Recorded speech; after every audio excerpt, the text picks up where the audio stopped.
जय यशोदनंदन जय ब्रज जनरंजन जय ब्रज जनरंजन माझी माझ्या कडे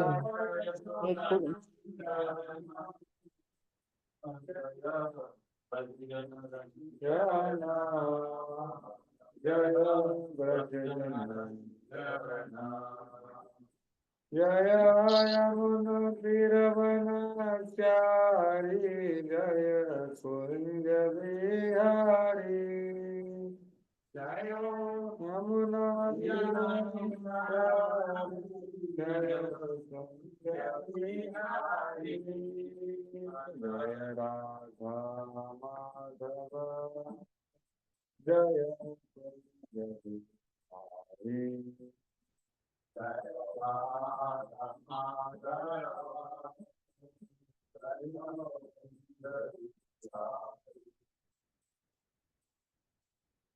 नाम संकीर्तन की जय समवेत भक्तों की जय श्री वृंदावन धाम की जय जय गौर प्रेमानंदे हरि हरि बोल ओम अज्ञानतिमिरन्धस्य ज्ञानञ्जनं शलाकया चक्षुरुन्मिलितं येन तस्मै श्रीगुरवे नमः नमो विष्णुपादाय कृष्णपृष्ठाय भूतले श्रीमते भक्तिवेदान्त स्वामिनिति नामिने नमस्ते सारस्वते देवे गौरवाणी प्रचारिणे निर्विशेष शून्यवादी पाश्चात्य देश तारिणे वाञ्छाकल्पतरुभ्यश्च कृपा सिन्धुभ्येव च पतितानां पावनेभ्यो वैष्णवेभ्यो नमो नमः जय श्री कृष्ण चैतन्य प्रभु नित्यानंद श्री अद्वैत गदाधर शिवासादि गौर भक्तवृंद हरे कृष्णा कृष्ण कृष्ण हरे हरे हरे राम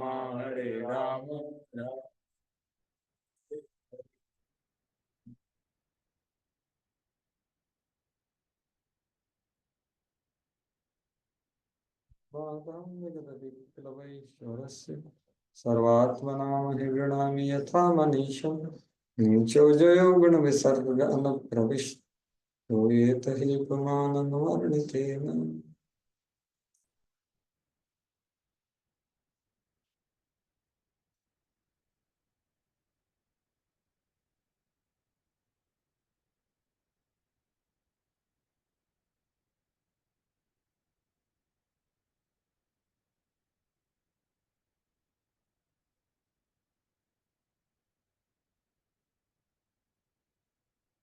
हरे कृष्णा हरे तो सभी भक्तों का स्वागत है हमारे चर्चा सत्र में। तो ओके, अभी भी स्पष्ट नहीं है क्या आवाज? क्या अभी स्पष्ट आ रहा है? हरे कृष्णा। आ रही है। हाँ स्पष्ट है। आ रहा तो हम भगवत गीता विहंगावलोकन करने का प्रयास कर रहे। तो ये हमारा योजना है, तो भगवान को और सब वैष्णव को अर्पण कर रहे हैं।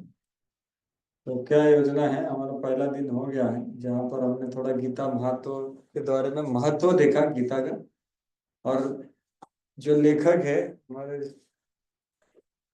डिवाइन ग्रेस श्री भक्तिवेदांत स्वामी श्रील प्रभुपाद, उनका आमुख और उनका प्रस्तावना, इसको भी हमने स्पर्श किया।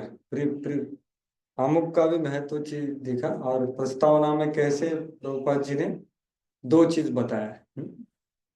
तो उसके बारे में थोड़ा चिंतन करेंगे पहले, जो कल चर्चा किया। लेकिन जस्ट मैं पहले बता देता हूँ कि ये हमारा क्या प्लान है। 7 दिन में क्या होगा पता नहीं, लेकिन ये हमारा योजना तो ये है। तो आज हम प्रस्तावना से ही अभिधेय जो सबसे महत्वपूर्ण है उसके ऊपर थोड़ा चर्चा करेंगे शुरुआत में, और फिर अध्याय 1 में घुसेंगे जो है सैन्य निरीक्षण योग।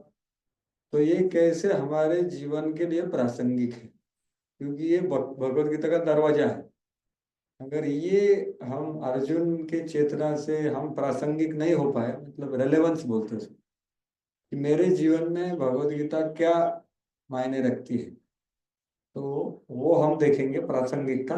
और फिर तीसरे दिन कर्मयोग, पहले पहला जो ढक्कन जैसा हमने देखा, तो पहले 6 चैप्टर का कर्मयोग है जिसमें, तो उसका चर्चा करेंगे, उसका अवलोकन। फिर भक्ति योग का अवलोकन 7 से 12, फिर ज्ञान योग का अवलोकन। और फिर लास्ट 2 दिन में हमें क्या करना है इसमें से, भक्ति योग, शुद्ध भक्ति। तो दोनों में क्या अंतर है, और शुद्ध भक्ति स्पष्ट रूप से समझने का वो है अध्याय 9 से 11 को और थोड़ा विचार करेंगे, क्योंकि वो करना है, बाकी सब समझना है, ये करना है। और फिर ये समझना है और क्या एक्चुअली क्या व्यवहारिक दैनंदिन जीवन में क्या कर सकते हैं, वो है 7वां दिन कि व्यवहारिक अभ्यास, वो है 12वां अध्याय भक्ति योग। ऐसा हमारा योजना है भगवान का गुणगान करने का। तो वृंदावन चंद्र की खुशी के लिए और आप सब लोग की खुशी के लिए ये अर्पण करते हैं और देखते हैं कैसा होता है। तो अभी जैसे कि कल हमने चर्चा किया महात्म्य के बारे में, तो वो बहुत अच्छा श्लोक था, वो वापस दोहराएंगे हम। यत्र गीता विचरण च पठनं पाठनं तथा मोदते तत्र श्रीकृष्ण भगवान राधाय सह। तो जहाँ पर भगवत गीता का विचार होता है, पठन या पाठन होता है, चर्चा होता है, वहां पर भगवान श्री कृष्ण अपनी प्रेमी श्रीमती राधा रानी के साथ आनंद से उपस्थित होते हैं। मोदित यत्र श्री कृष्ण। तो ये है चर्चा में जितना हम भाग लेंगे वो है उनकी मौजूदगी का हमें अनुभव हो, जितना हम अच्छे से भाग लेंगे ये चर्चा। तो अभी कल का थोड़ा, जैसे हम हमेशा करते हैं, थोड़ा क्या बोलते हैं हिंदी में रिवीजन नहीं, हाँ रिवीजन को क्या बोलते हैं, पुनरावृत्ति। कल का कुछ विचार तो कुछ बता सकते हैं, हाँ, जो प्रत्यक्ष रूप से और परोक्ष रूप से यहाँ है, प्रत्यक्ष रूप से यहाँ, ऑफलाइन ऑनलाइन किसको बताना है। कल हमने क्या चर्चा किया, कर्मयोग, ज्ञान योग, कर्मयोग, ज्ञान योग, भक्ति योग। हाँ लेकिन क्या और उसमें और कुछ, उसका चर्चा तो हम डेली करेंगे, लेकिन और कुछ कल बताया इसके बारे में, प्रवास के बारे में। एक तो प्रवास के बारे में बताया, प्रवास मतलब सफर हिंदी में।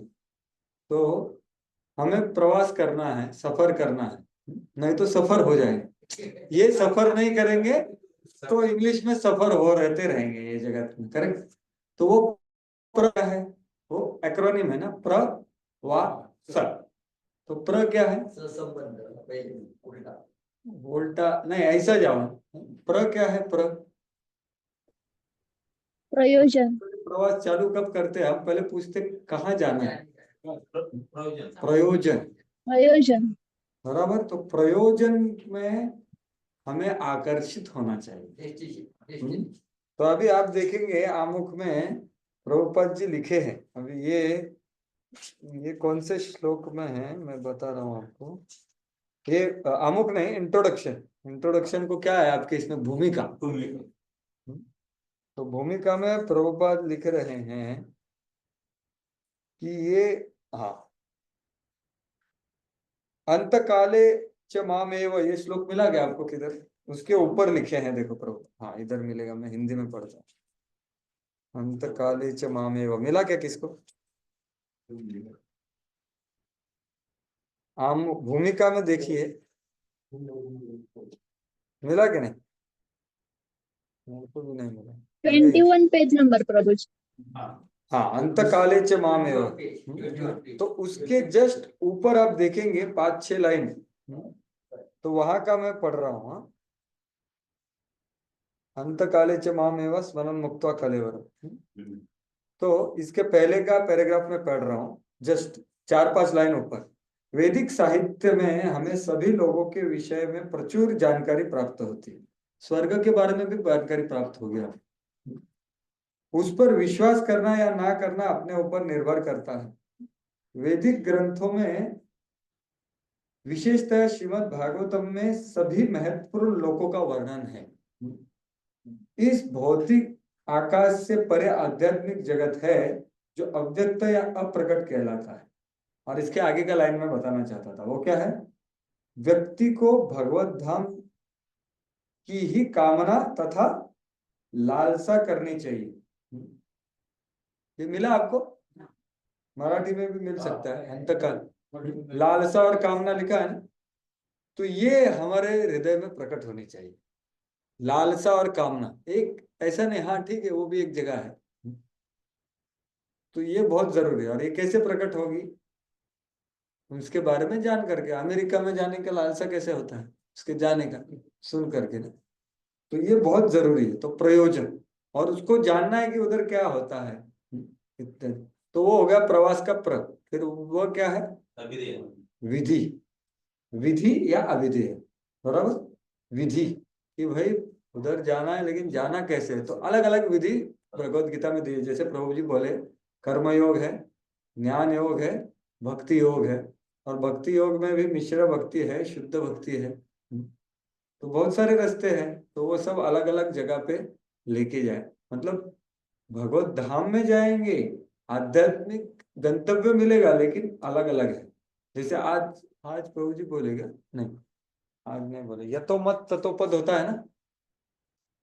और यतोमत ततोपद मतलब क्या? कि क्या आप जो भी करते हैं सब लोग भगवत धाम जाए, ऐसा थोड़ी है। ऐसा नहीं है, भगवत गीता में ऐसा बोला ही नहीं। जो विधि करोगे वैसा गंतव्य स्थान पाओगे।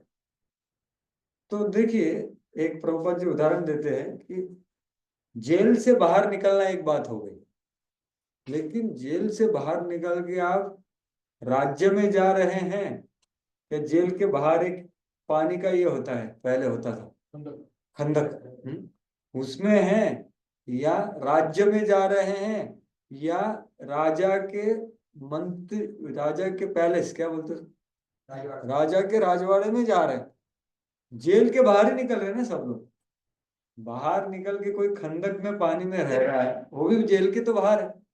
और कोई राजा के राजवाड़े नहीं, राजा के राज्य में रह रहा है, वो भी जेल से बाहर है।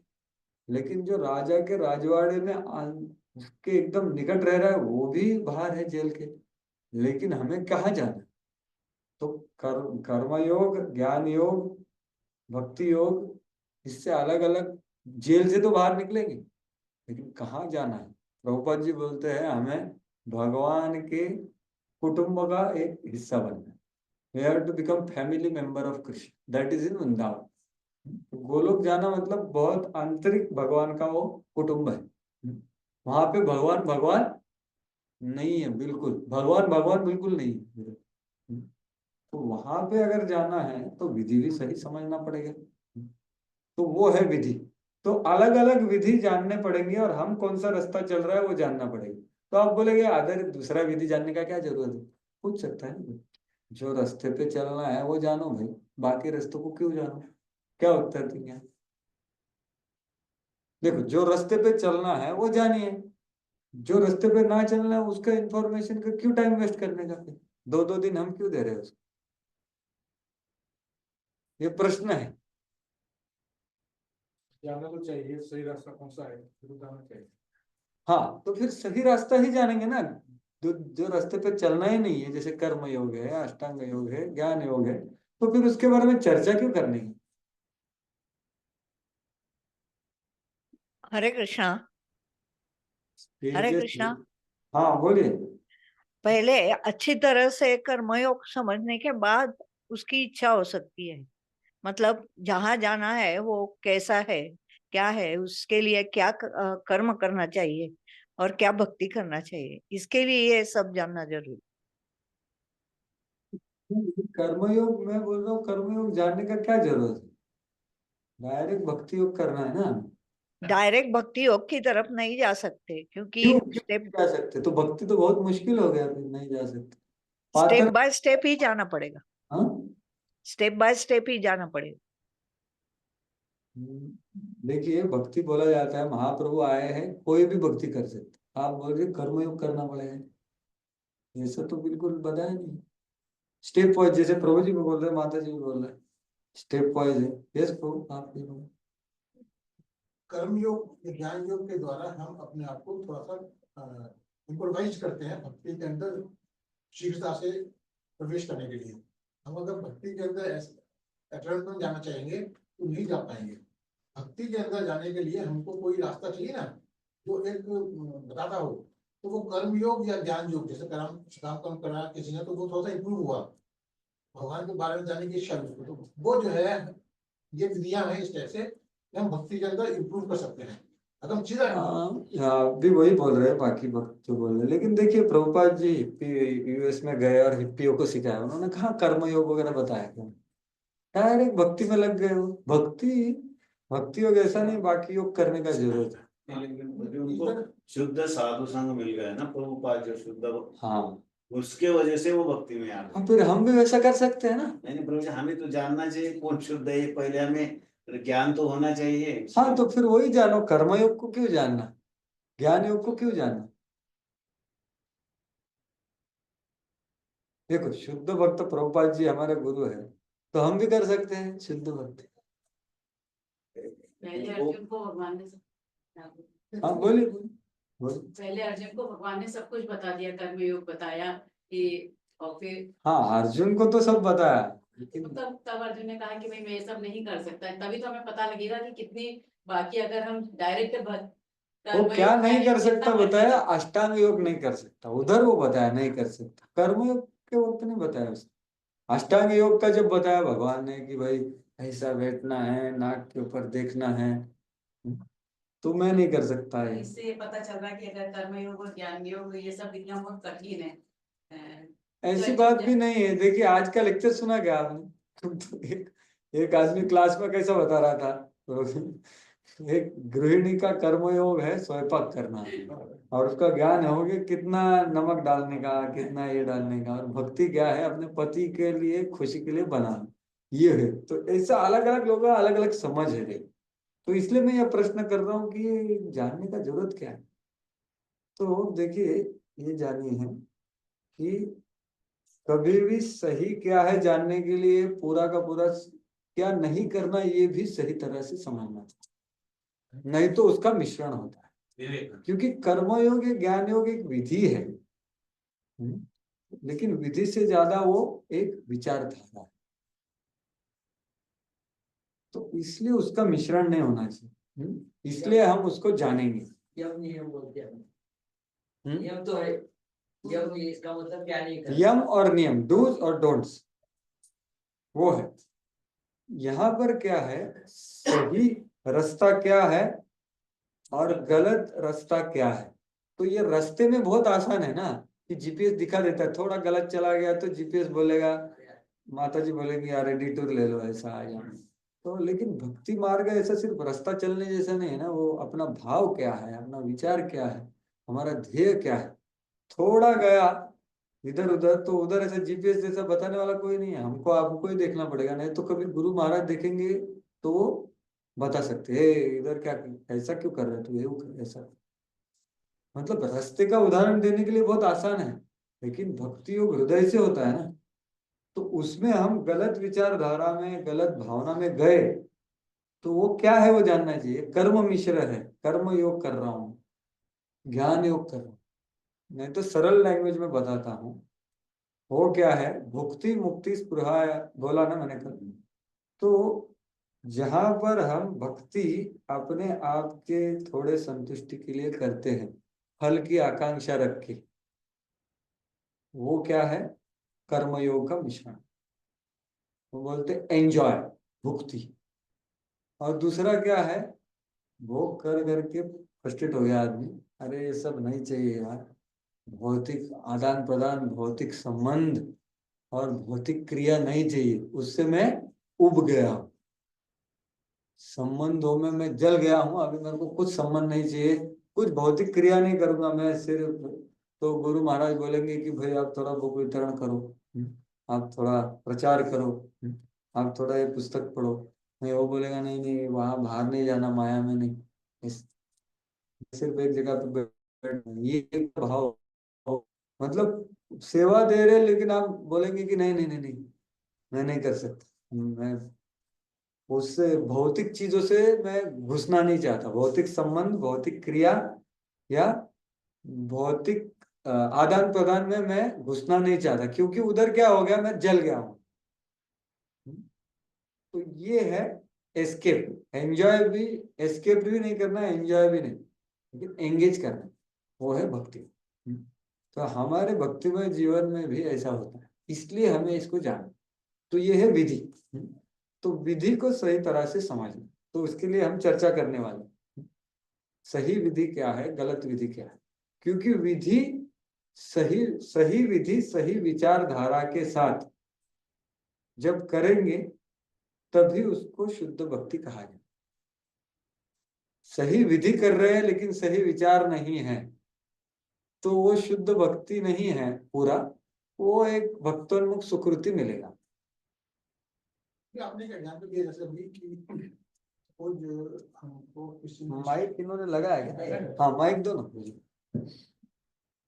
तो आपने बताया ना कि अगर किसी ने इंस्ट्रक्शन दिया कि आप बाहर जाकर एग्जाम दिया तुम्हारा जो भी विचार के लिए, तो जब हम वो करने, वो मना करता है अगर सपोज कि भाई मैं तो भक्ति करूंगा बैठ कर एक जगह स्थिर होकर, तो वो भक्ति और उसमें जो अगर प्रचार कर रहा है उसके साथ में भक्ति में कोई अंतर आता है कि निश्चित भक्ति तो हो जाएगी, वो प्रचार के साथ भी भक्ति कर सकता है वो, और क्या कहते हैं जो भी एंगेजमेंट है अगर सपोज उसके साथ अगर इंगेज होता है उसके साथ भी भक्ति कर सकता है उसी रूप में, जिस रूप में एक डिवोटी अगर एक जगह स्थिर होकर भक्ति कर रहा है, तो वो उसको ज्यादा सुख मिलेगा या उसको ज्यादा फल मिलेगा उस भक्ति का, क्या क्या ऐसी धारणा होती है? बहुत अच्छा पूछा है आपने। मैं बहुत संक्षेप में बताऊंगा अभी, क्योंकि उसके ऊपर और चर्चा होने वाला है। अभी हम जब शुरुआत करें तो देखिए, भक्ति भक्ति कब होता है, जब वो आदेश के अनुसार होता है। आदेश भक्ति का क्रिया करना ये भक्ति है जरूरी नहीं है, इसलिए मैंने उसको क्या बोला, भक्त्योन्मुख सुकृति। जो चीज गुरु और गुरुजनों के या प्रभुपाद जी के आदेश के अनुसार होता है वो है भक्ति योग, और वो भक्ति की क्रिया होती है, और उसमें भी सही विचार और गलत विचार हो सकते हैं। जैसे कोई बुक डिस्ट्रीब्यूशन कर रहा है, प्रभुपाद जी ने बताया, मेरे गुरु महाराज ने बताया, लेकिन किसके लिए कर रहा है, कंपटीशन के लिए, तो मिश्रण आ गया उसमें। क्रिया भक्ति योग है लेकिन मिश्रण आ गया, समझ में आया? तो ये बाहरी नहीं है, सिर्फ क्रिया नहीं है, सिर्फ विचार नहीं है, क्रिया और विचार है, लेकिन दोनों एक आदेश के अंदर होने चाहिए, तब होता है वो भक्ति। तो इसका और चर्चा करेंगे क्योंकि बहुत व्यवहारिक चीज है ये। तो लेकिन मैं अभी सिर्फ क्या बोलते हैं, थोड़ा बुक निर्माण कर रहा हूं कि ये कितना जरूरी है समझना कि गलत विधि विचारधारा क्या है और सही शुद्ध विचारधारा और विधि क्या है। इसके लिए हम चर्चा कर रहे हैं विधि का। तो प्र व है विधि, वाह, और स क्या है, संबंध। तो जो संबंध, इसलिए संबंध ज्ञान होना बहुत जरूरी है, क्योंकि संबंध में ही हम ये सब अच्छी तरह से जानेंगे। क्योंकि संबंध मतलब, मैं जीपीएस का हमेशा उदाहरण देता हूँ, तो वो अच्छी तरह, इसलिए हमें प्रभुपाद जी से श्रवण करना है, प्रभुपाद जी की किताबें को पढ़ना है, ये सब संबंध ज्ञान का अभ्यास। तो अभी देखिए, तो ये हो गया प्रवास, और भगवत गीता को प्रस्तुत कैसा होना है वो हमने कल चर्चा किया। वो इससे ज्यादा महत्वपूर्ण है, वो कौन से भाव से प्रस्तुत होना है भगवत गीता को, कल हमने क्या चर्चा किया, कोई बताएंगे? अभी ऑनलाइन भक्त कुछ बोलेंगे, कौन से भाव से प्रस्तुत होना है भगवत गीता को? सामने दिख रहा है आपके, भजन के भाव से। तो वो प्रभुपाद जी के भूमिका में पहले 4-5 पैराग्राफ है, वहां प्रभुपाद जी बता रहे कि भक्ति भाव से सबसे पहला चीज है भक्ति भाव, दूसरा है जिज्ञासु वृत्ति, वो है न, और नम्रता। ये भाव से गीता को प्रस्तुत होना है, गीता के शिक्षाओं को प्रस्तुत होना है, गीता की शिक्षाओं का ग्रहण करना है, श्रवण करना है, पठन करना। तो ये हो गया भाव, और क्रिया क्या करनी है हमें, प्रवास करना। तो ये हो गया भाव, भजन भावना से भगवत गीता को प्रस्तुत होना है, और उसके लिए हमें दाक्षिणात्य ब्राह्मण का स्टोरी देखा, और मैंने जिज्ञासा का महत्व बताया। क्योंकि जिज्ञासा नहीं है ना तो हम हजारों क्लास सुनेंगे ना तो भी उसका कुछ अंदर कुछ ग्रहण नहीं हुआ, क्योंकि कुछ उसमें जिज्ञासा है ही नहीं। हम फॉर्मेलिटी के कर रहे हैं, लेकिन जिज्ञासा जब है तो फिर हर एक चीज आपको बहुत उसमें उत्सुकता आएगी। तो ये हमने कल चर्चा किया, ये प्रभुपाद जी का प्रस्तावना में है, ये सार रूप में ये 2 शब्द है। तो अभी हम उनके प्रस्तावना का, और ये भी हमने देखा कल बराबर कि कैसे भगवत गीता में 5 विषय वस्तु है, बराबर आपके सामने दिख रहा है।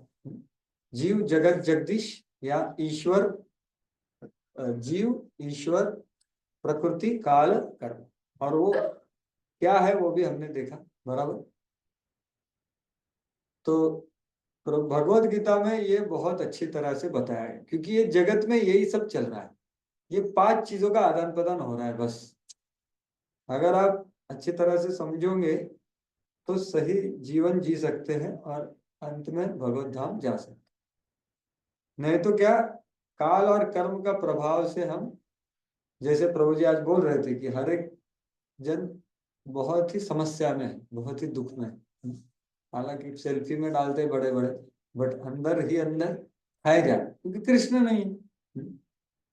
तो काल और कर्म का प्रभाव से पूरा चूर्ण हो जाता है लोगों का, समझ में नहीं आता क्यों हो रहा है। करते हैं दूसरा कुछ होता है। निमित्तानि च पश्यामि विपरीतानि केशव, जैसे पहले अध्याय में अर्जुन का बहुत ये हो गया। तो लोग कुछ करना चाहते हैं और कुछ प्राप्त करना चाहते हैं बहुत मेहनत करके, लेकिन क्या होता है दूसरा कुछ प्राप्त हो जाए और उसका ये होता है, दुख होता है। तो इसलिए ये जो क्या बोलेंगे मैकेनिज्म को क्या बोलते हैं हिंदी में, प्रक्रिया, ये जो पूरा जगत चल रहा है ये 5 चीज बस, और रादर 6 चीज। 6वां चीज क्या है, योग, जो भक्ति योग भगवत गीता का मुख्य विषय है कि भगवान से संपर्क, या एब्सोल्यूट ट्रुथ से संपर्क, बराबर। कल आपने वो काल का संबंध त्रिगुण से बताया, किसका, हाँ काल का वो क्या है एक्चुअली कंडीशन। हाँ, बहुत संक्षिप्त में बताऊंगा कि ये भगवान जो है ये जगत को नियंत्रण कर रहे हैं। कैसे कर रहे हैं, काल से। काल से कैसे कर रहे हैं, 3 गुणों को शोभित करके। और भगवान तो डायरेक्ट स्पर्श में है ही नहीं, वो 3 गुण को कौन हिला रहा है, माया में। वो जो पिक्चर देखा ना आपने इसमें, तो ये हमें दिखना चाहिए, अपने आप के ऊपर दिखना चाहिए कि हाँ ये धागे से मैं खींचा गया, और दूसरा कोई है उसमें दिखना चाहिए। ये दिख गया तो साक्षात्कार बोलते हैं। ये देखो, ये जो देखा है हमने, ये जो पिक्चर है आप देख रहे हैं पिक्चर, तो ये हमें दिखना चाहिए अपने आप के जीवन में और दूसरों के जीवन। पहले आप अपने हृदय में कि देखो मैं अभी रजोगुण से प्रभावित हो गया, समझ, तमोगुण से हो गया, अपने अंदर क्या चल रहा पहले। तो ये बात है, ये जो 5 चीज है ये समझेंगे अच्छी तरह से तो स्पष्ट हो जाएगा, और फिर योग अच्छी तरह से करेंगे। ठीक है, तो ये महत्वपूर्ण संबंध ज्ञान, मतलब ये जानना। संबंध ज्ञान मतलब क्या, कोई पूछेगा ना तो ये चीज आप समझोगे, मतलब संबंध ज्ञान एकदम सिंपल लैंग्वेज है। इसके पहले कभी योग का ऐसा योग का तो मतलब जोड़ना ही हो गया ना। नहीं वैसे हमेशा हमें 5 ही बातें देती है, हमेशा हमें 5 ही बातें देती है, 5 ही बातें देते हैं हमेशा। तो लेकिन ये योग पहले बार हम सुना। देखिए ये 5 विषय वस्तु भगवत गीता में बताया है, बराबर, लेकिन इस सब से बाहर निकलना है योग करके। तो ये समझ है, क्योंकि वो जीव और जगदीश का संबंध है ना, तो इसलिए वो योग है। तो वो स्पष्ट है, उसमें कुछ ऐसा नॉन परंपरा कुछ नहीं है कि मैंने कुछ ऐड कर दिया उसमें, ऐसी बात नहीं है, ये बिल्कुल योग्य है। तो ये आदान प्रदान को जानना, इसलिए और ये योग में अलग अलग विधि है। ये जो रास्ता है ये योग, इसमें कर्म योग, अष्टांग योग। तो यहाँ से अगर आप समझो कर्म योग, ज्ञान योग, अष्टांग योग करेंगे तो ब्रह्म में जाएंगे, और सब भक्ति योग करेंगे तो वैकुंठ में जाएंगे, और केवल भक्ति योग करेंगे तो गोलोक वृंदावन में जाएंगे। तो ये बात, तो ये देखेंगे, तो ये रास्ते अलग अलग है। तो कौन सा रास्ता चाहिए? योग तो कर रहे हैं लेकिन कौन सा योग कर? तो इसलिए अभी हम थोड़ा, तो ये कल का ये हो गया।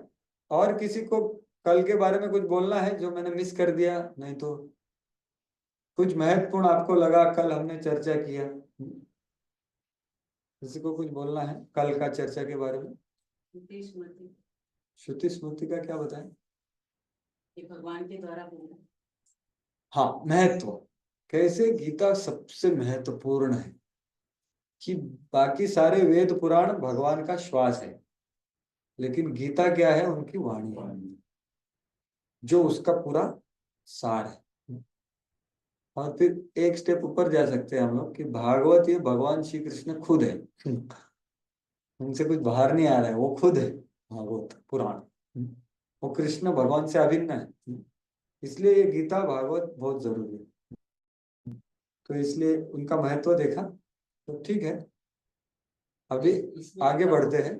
ये जो पाठ बताइए, हम्म तो एक सेंटेंस ऐसा है, पहले जो चार है उसका इफेक्ट कर्म है, ये कर्म ये स्पेशल सेपरेट नहीं है, ऐसा उन्होंने एक सेंटेंस है, तो उसका क्या हाँ, संदर्भ है? वो स्टेटमेंट दिखाओ आप, उसके ऊपर चर्चा कर सकते हैं। आपका इसमें है ना, तो हाँ। कौन सा एग्जैक्टली बोल रहे हैं, तो वैसे संदर्भ से हम उसका चर्चा कर सकते हैं।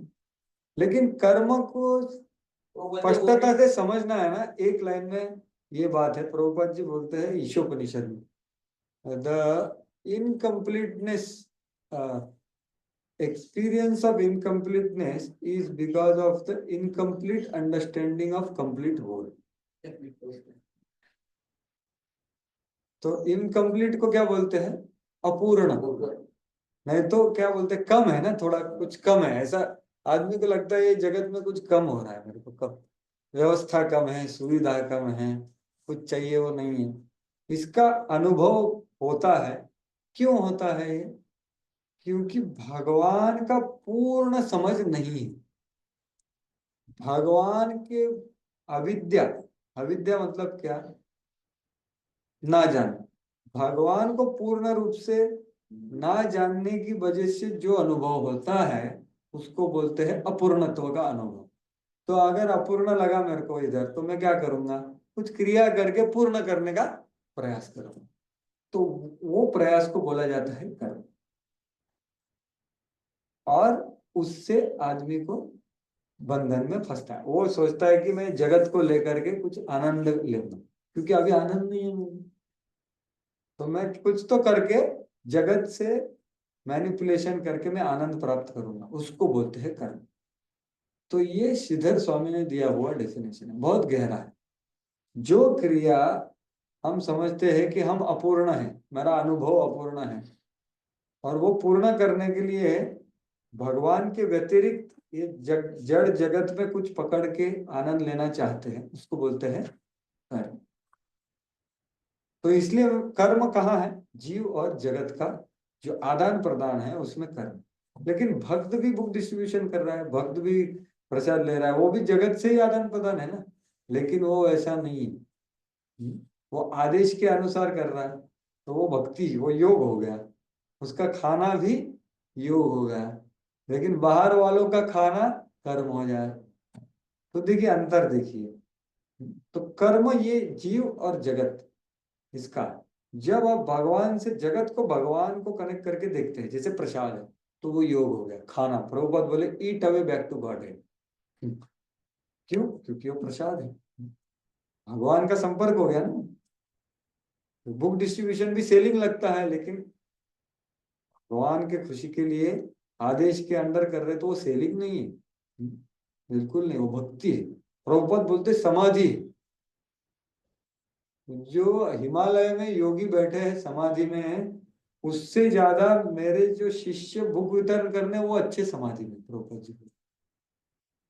क्यों? क्योंकि वो सोच रहे हैं कि भगवान का जो संदेश है लोगों तक कैसे पहुंचाए, तो वो विचार करके उनको कन्विंस कर रहे हैं। तो ये भी एक समाधि है भक्ति में। तो कर्म क्या है और योग क्या है, यही जानना है, क्योंकि ये इतना बाहरी नहीं है, जिसमें विचारधारा और समझ का महत्व है। तो ठीक है, अभी आगे बढ़ते हैं हम लोग। आज मैंने जैसा बताया ये दो चीज, तो पहले में जाते हैं। पहला क्या है, तो ये हो गया पहले का रिवीजन हमारा। तो प्रस्तावना में जो अभिधेय बताया गया है ना, उसके बारे में थोड़ा चर्चा करेंगे पहले। तो चलिए उसमें जाते हैं। एक्चुअली मेरे को स्लाइड बनाना था लेकिन समय नहीं मिला। तो अभी आप देखो इसमें आपकी गीता में अभिधेय का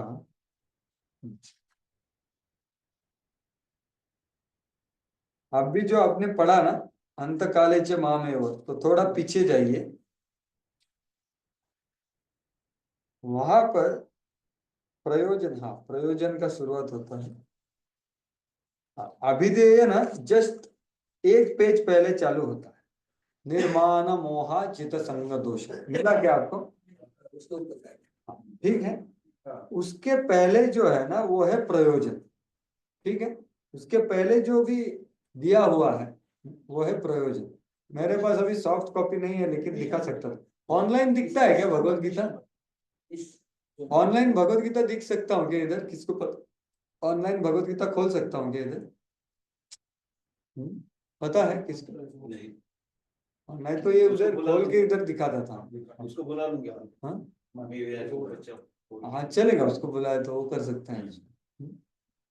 तो वो आने तक क्या कीजिए, इसके पहले निर्माण मोहा दिखा सबको? हाँ। तो उसके पहले जो 4-5 पैराग्राफ है वो सब क्या है? प्रयोजन के बारे में वर्णन है। अब देखिए, न तद भासयते सूर्यो, ये भगवत धाम का वर्णन, सनातन, ये सब। अभी यहां से लेकर के क्या चालू होता है? अभिधेय। अभिधेय मतलब क्या? विधि। विधि मतलब क्या? जो हमें करना है। प्रयोजन में आकर्षण होने के बाद, संबंध ज्ञान का थोड़ा समझने के बाद ये करना है। तो अभी हम समझने का प्रयास करेंगे। तो यहाँ पर शुरुआत होता है, वहां पर प्रभुपाद क्या लिखे? थोड़ा माइक चल रहा है क्या? पढ़िए, उसमें पढ़िए उसको। भगवत गीता 15.15 में, हाँ हाँ माता आप पढ़िए। हाँ, हिंदी में माइक दे दीजिए माता। देखो मैं इधर आपको इंग्लिश में दिखा सकता हूँ। हाँ, निर्माण भगवत गीता 15.15 में भगवान ने सुझाव दिया है कि हम निम्नलिखित प्रकार से आध्यात्मिक जगत की प्राप्ति कर सकते। बराबर, ये मिला आपको? तो ये मतलब क्या? निम्नलिखित प्रकार से मतलब ये है विधि। विधि क्या है? वो श्लोक, निर्माण मोहा जित संग दोष आध्यात्म नित्या विनिवृत्त कामा द्वंद्वैर्विमुक्ता सुख दुख संज्ञे गच्छन्ति मूढ़ा पदमव्ययम् तत्। हाँ पढ़िए भाई। पदमव्ययम् अर्थात सनातन राज्य धाम को वही प्राप्त होता है जो निर्माण मोह है। इसका अर्थ क्या हुआ? हम उपाधियों के पीछे पड़े रहते हैं। कोई महाशय बनना चाहता है, कोई प्रभु बनना चाहता है, तो कोई राष्ट्रपति या भगवान या राजा या कुछ और बनना चाहता है। परंतु जब तक हम इन उपाधियों को से चिपके रहते हैं तब तक हम शरीर के प्रति आसक्त बने रहते हैं, क्योंकि ये उपाधियां शरीर से संबंधित होती है। लेकिन हम शरीर नहीं हैं और इसकी अनुभूति होना ही आध्यात्मिक अनुभूति है कि प्रथम अवस्था है। हम प्रकृति के 3 गुणों से जुड़े हुए हैं, किंतु भगवान की भक्तिमय सेवा द्वारा हमें इनसे छूटना होगा। बस बस, धन्यवाद। तो यहाँ पर सारभूत में क्या बताया है? सब समस्याओं का कारण क्या है? शरीर तो है, लेकिन शरीर से ज्यादा, एक शब्द में बोलेंगे तो क्या? उपाधि। प्रभुपाद जी के पास शरीर था ना, लेकिन उपाधि नहीं थी। बराबर, नहीं थी ऐसा नहीं, सही उपाधि में वो स्थित थे कि गोपी भर्तुर पदकमल और दास दासानु दास, नहीं तो कृष्णेर नित्य दास। लेकिन हमको क्या प्रॉब्लम है, हम दूसरी उपाधि को लेके बैठे, और सभी समस्याओं का कारण क्या है, ये उपाधि से आसक्ति। तो ये हिंदी भगवत गीता डिस्प्ले करना है तो खोल के देंगे ऑनलाइन। ऑनलाइन क्या? पता है आपको, प्रयास कर सकते हैं थोड़ा। तो मैं क्या बता रहा हूं कि उपाधि की वजह से सब आधि व्याधि ये सब होता है। आधि और व्याधि में क्या अंतर है? मानसिक रोग ये है आधि, और व्याधि मतलब शारीरिक रोग है। और ये दोनों की वजह से, और ये तीनों की वजह से हम समाधि में कभी नहीं जा सकते। तो आधि व्याधि ज्यादा किससे होता है? उपाधि से। तो उपाधि निधन करना चाहिए कि को क्या समझता मैं क्या हूं। तो प्रभुपाद जी सबसे आधारभूत उसका स्तंभ क्या बताते हैं? देहात्म बुद्धि, बराबर। तो मैं शरीर नहीं हूं, मैं आत्मा हूं, ऐसा मैं 10 बार भी बोलूंगा, लेकिन बाद में भूख लगे, मैं बोलूंगा प्रभु जी अभी भूख लगा है तो मैं थोड़ा खा के आता हूँ। मतलब सिर्फ बोल के तो साक्षात्कार नहीं आएगा, मेरे को भी नहीं आया अभी तक, प्रयास चल रहा है। तो इसके लिए साक्षात्कार करने के लिए एक विधि है, वो विधि है।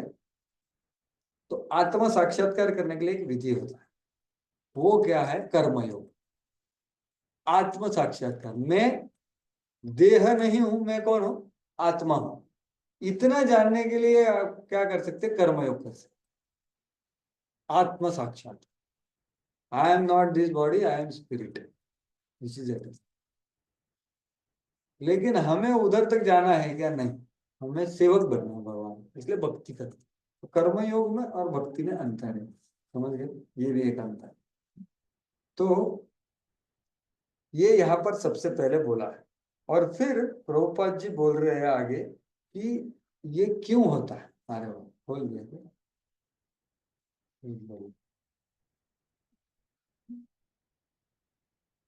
है ना, खुल गया ना? मेरे को दिखा हिला था, रुको, इधर इधर है। हाँ, मुझे आ रहा, शेयर कर दो।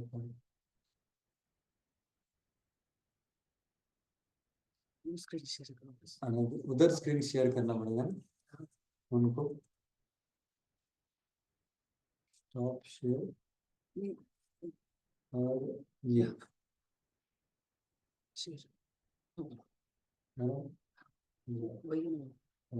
इसको ये कर सकते हो, ऐड कर सकते हो। नहीं, पेजेस है। ठीक,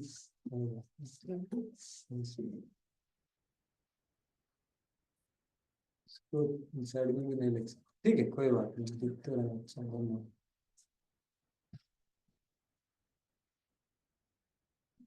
तो सबसे बड़ा जड़ क्या है? उपाधि। उपाधि ये सबसे बड़ा जड़ है। तो लेकिन अभी आप आगे जाओगे तो प्रभुपाद जी इसका क्या करना चाहिए उसका वो बताते। ये देखो, ये हम चर्चा करें, बराबर। तो अभी इसके आगे आप देखोगे तो प्रभुपाद जी क्या बोल रहे हैं इधर देखो, ये हमने चर्चा किया। जब तक हम इन उपाधियों से चिपके रहते हैं, प्रभुपाद इंग्लिश में ऐसा अटैचमेंट को चिपका बोला है, बहुत स्टिकी रहता है। स्टिकी समझ रहे क्या? कुछ चिपका चिपका रहता है, उसको टच कर दिया तो निकलता नहीं, ऐसा है अपना उपाधि।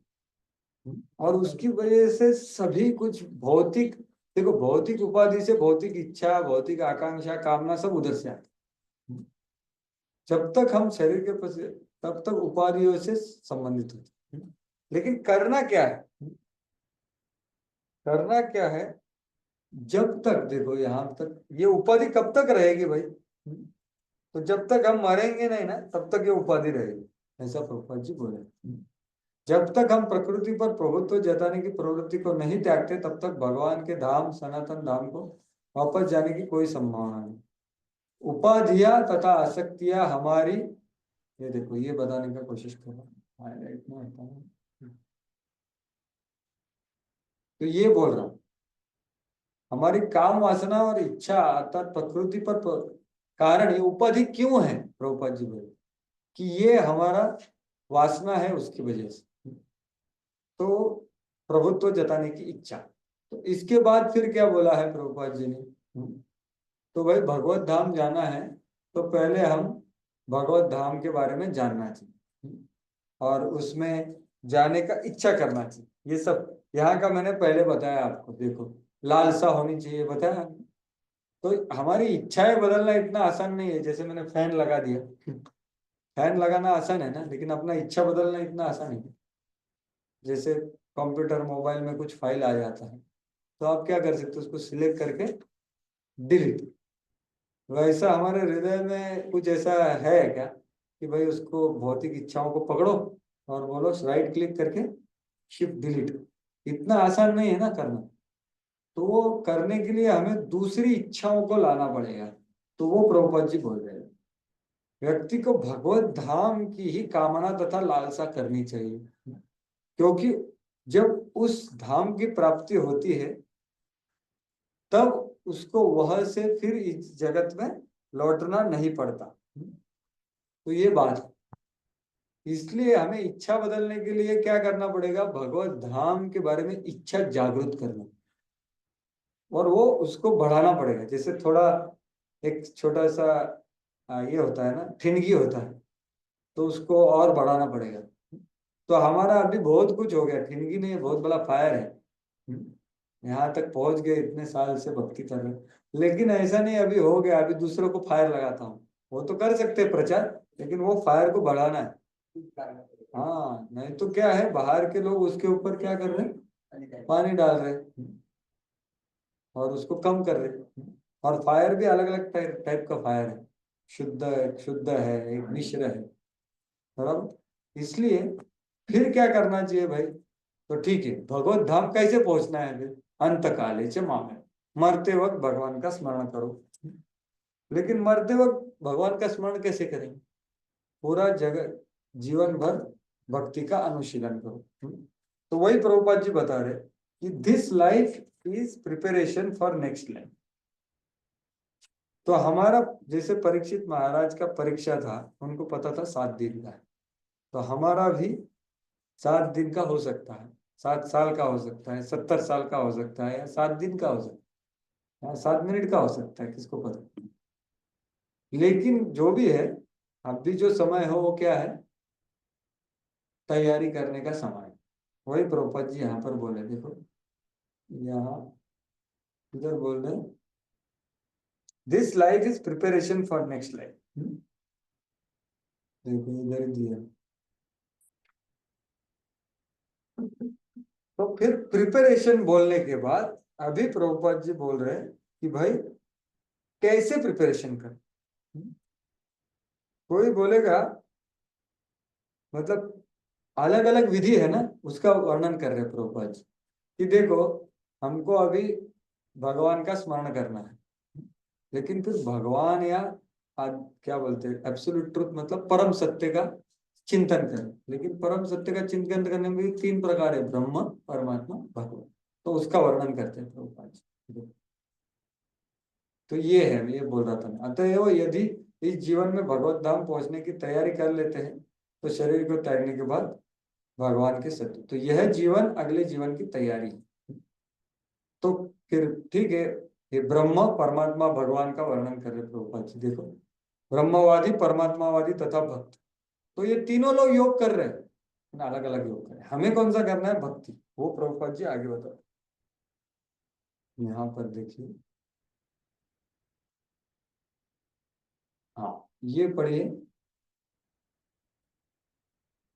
हाँ, दिख रहा है क्या ये आपको? हाँ, पढ़ सकते हैं। अतएव, मैं थोड़ा और बड़ा करता हूँ।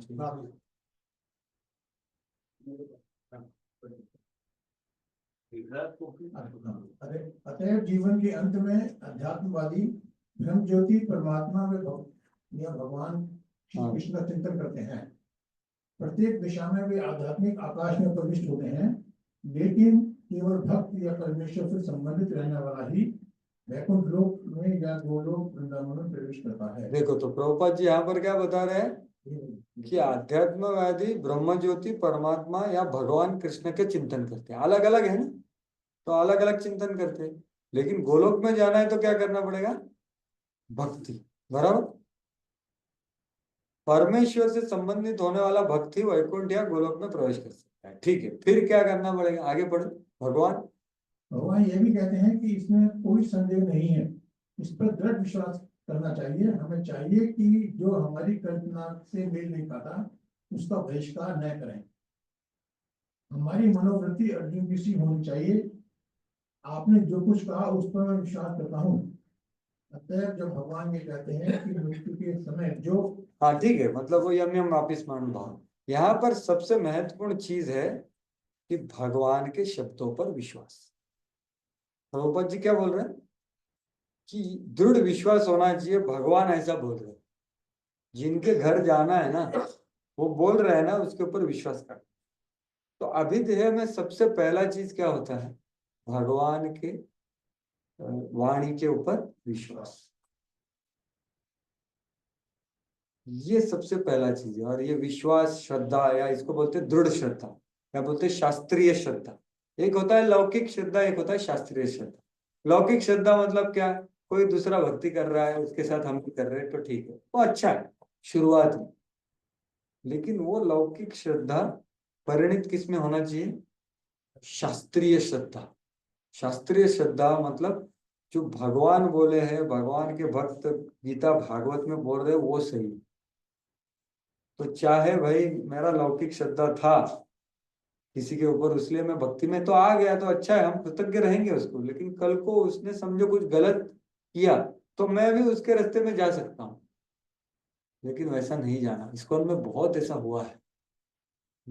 क्या हुआ है, जो आए थे, जिनको लेके आए थे, वो थोड़े इधर चले गए, तो बाकी सब लोग चले गए।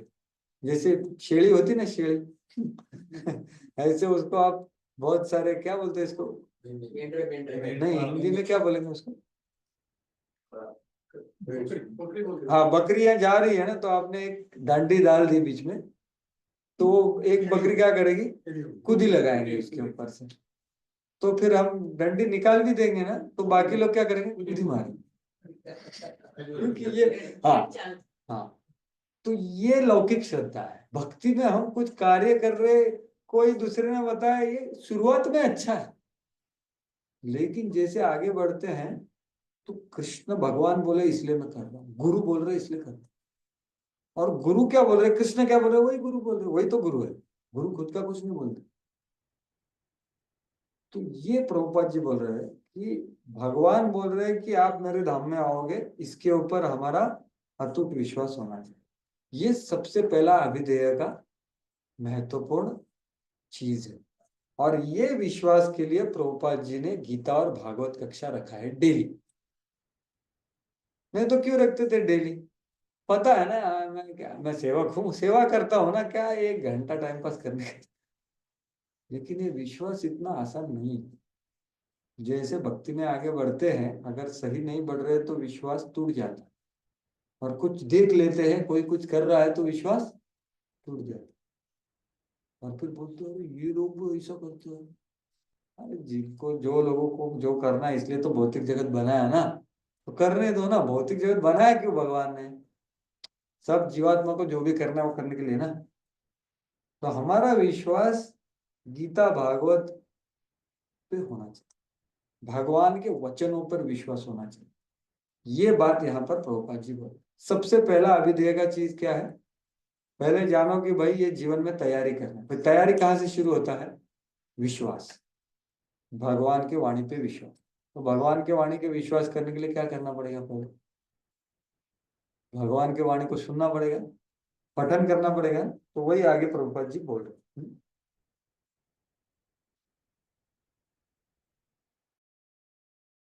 कोई भी लोग कुछ भी बोले ना, उसके ऊपर विश्वास नहीं करना। भगवान जो बोल रहे वही यहाँ पर प्रभुपाद जी बोले। देखो अलग अलग लोग अलग, मैंने इधर अंडरलाइन किया है कि we should not reject what does not tally with imagine. मतलब जो लोग ये करते हैं ना, क्या बोलते हैं, स्पेकुलेशन, उनके ऊपर विश्वास मत कीजिए। भगवान क्या बोले, कोई वो बोल रहा है, उसको पूछ सकते हैं, भाई आप जो बोल रहे हो वो कहाँ दिया है भगवत गीता में, ऐसा पूछ। तो क्योंकि यही है, यही चलता है। देखिए भक्तिमय जीवन में हम आगे, जैसे आपको कुछ लोगों का अनुभव होगा, जब भक्तिमय जीवन चालू होता है तभी बाहर वाले लोग या हमारे कुछ संबंधी लोग बोलते हैं कैसा इधर जाएगा तो क्या हो जाएगा, सुने हैं कि नहीं आप? क्या क्या क्या क्या बोलते हैं, क्या क्या नहीं बोलते, लेकिन वो है हमें कहाँ ये करना। तो हमने तो वो पार कर दिया है, लेकिन ऐसा मत समझो कर दिया, आगे बहुत आने वाला है। भगवत धाम जाने तक टेस्टिंग होगा। लेकिन इसमें तो देखा कि उसका बहिष्कार न करेगा। देखो इसलिए मैं इंग्लिश पढ़ रहा हूँ। हाँ, वो गड़बड़ we should not reject that which does not tally with our imagination, our attitude should be that of Arjuna. मतलब देखो आप भगवत गीता में कुछ श्रवण कर रहे हैं, तो हमारे विचार जो मन में है और उससे वो भगवान जो बोल रहे मैच नहीं हो रहा है, तो हमने उसको त्यागना नहीं चाहिए। हमने क्या बोलना चाहिए, भगवान ये बोल रहे हैं मतलब ये सही है, ये बोला जाए। ठीक है, यही शायद इधर बोला है ना, मेरे को पता नहीं हिंदी में क्या ट्रांसलेट किया, इसलिए मैं हमेशा ये बाजू में रख रहा हूँ क्योंकि क्या है इधर भी लॉस होता है प्रभु जी। तो सबसे पहला अभिधेय का स्टेप क्या है, श्रद्धा को बढ़ाना। तो श्रद्धा को बढ़ाएंगे कैसे, गुरु साधु शास्त्र के स्पर्श से। इसलिए मॉर्निंग प्रोग्राम और इवनिंग प्रोग्राम सबसे जरूरी है जीवन में। भागवत कक्षा और गीता कक्षा शाम, तो हमारा सुबह ही हो जाता है डेली। ठीक है, इसलिए ये जरूरी है। ऐसा नहीं कि आप बोलेंगे क्या है यार, क्या होता है सुबह 9 बजे से 9 बजे के बाद कुछ रियल चीज होता है। चल, रियल चीज अंदर का ऑपरेशन सुबह होता है, जब जब करते हैं, जब और भागवत श्रवण करते हैं, तब भी एक्चुअली अंदर का कार्य है। तो ये सबसे पहला अभिधेय है। उसके बाद प्रभुपाद जी क्या बोल रहे हैं देखो, उसके बाद बोल रहे हैं कि मरण के वक्त, देखो ये बोल रहे हैं कि भाई ठीक है हमको भगवान का स्मरण करना है मरते वक्त। तो कब स्मरण होगा, देखो अपने अपने इस शरीर को त्यागते समय मनुष्य जिस भाव का स्मरण करता है, वो अगले जन्म में उस भाव को निश्चित रूप से प्राप्त करता है।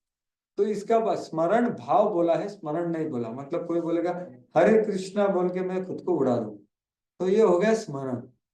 स्मरण भाव अलग बात है। स्मरण भाव मतलब आप हमेशा क्या सोचते, तो हमेशा सोच कब आएगी, वो प्रभुपाद जी बोल रहे हैं। तो उसके लिए हमेशा सोच के लिए हमें क्या करना चाहिए कि कैसे हमारे विचार, अभी विचार किसमें है, भौतिक चीजों, मतलब पूरे के पूरे नहीं बोल रहा हूं मैं, हर एक के अलग अलग स्तर पे हो सकते हैं। तो ये पढ़िए अभी, हाँ से पढ़ेंगे। हाँ आप ही पढ़िए, मैं बताता हूँ। हाँ Just इसके आगे यम यम वापी के आगे, हाँ ये यम यम वापी 2 बार कोट किया देखो प्रभुपाद जी ने। हाँ यहाँ से पढ़िए ये अपने इस शरीर को जीवन में ये। अच्छा, जीवन में हम माइक लो ना, माइक। हाँ माइक ओके वो चालू है क्या, हाँ चले, मेरे को आवाज नहीं आ रहा है। थोड़ा जल्दी हाँ नजदीक लो। जीवन में हम या तो भौतिक या आध्यात्मिक शक्ति के विषय में सोचने के आदी है। हम अपने विचारों को भौतिक शक्ति से आध्यात्मिक शक्ति में किस प्रकार ले जा सकते हैं।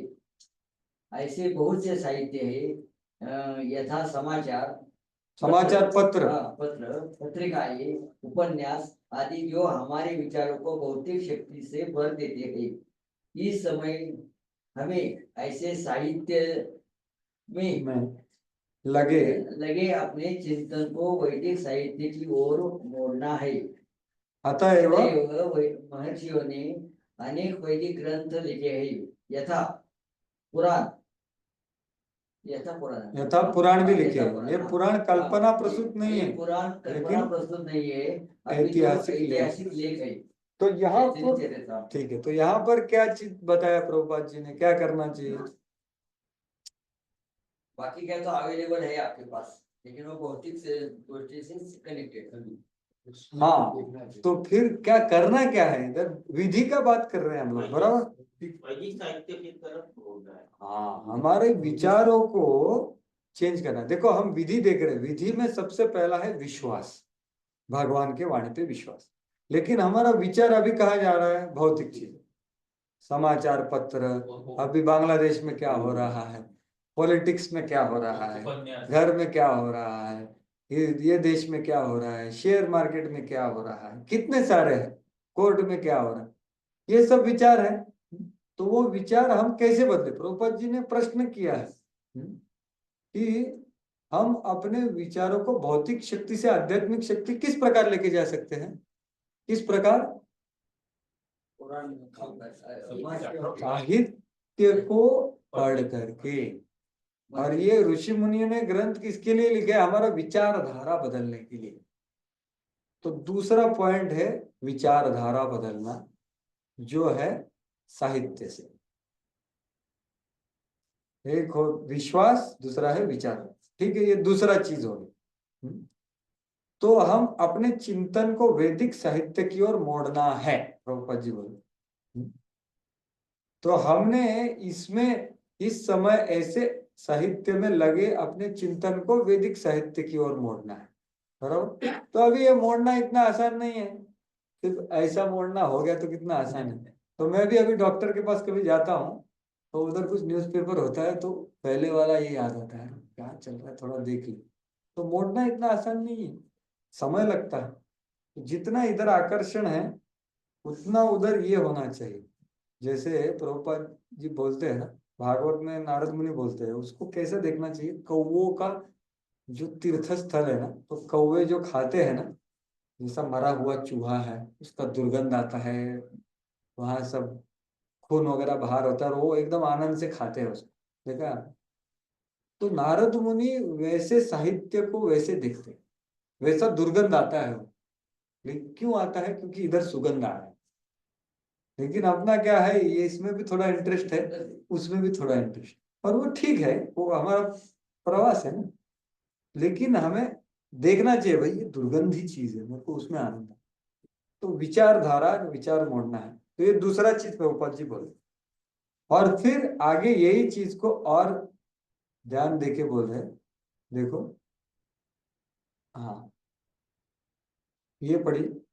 इतनी इनकी चिंतन शक्ति को आध्यात्मिक आकाश की ओर मोड़ने के लिए ही कृष्ण द्वैपायन व्यास ने प्रचुर वैदिक साहित्य किया। साहित्य किया है। हाँ, तो भगवान ने साहित्य लिखा क्यों? माया मुग्ध जीवेर नहीं स्वतः कृष्ण ज्ञान, जीवेर कृपा कहला कृष्ण वेद पर।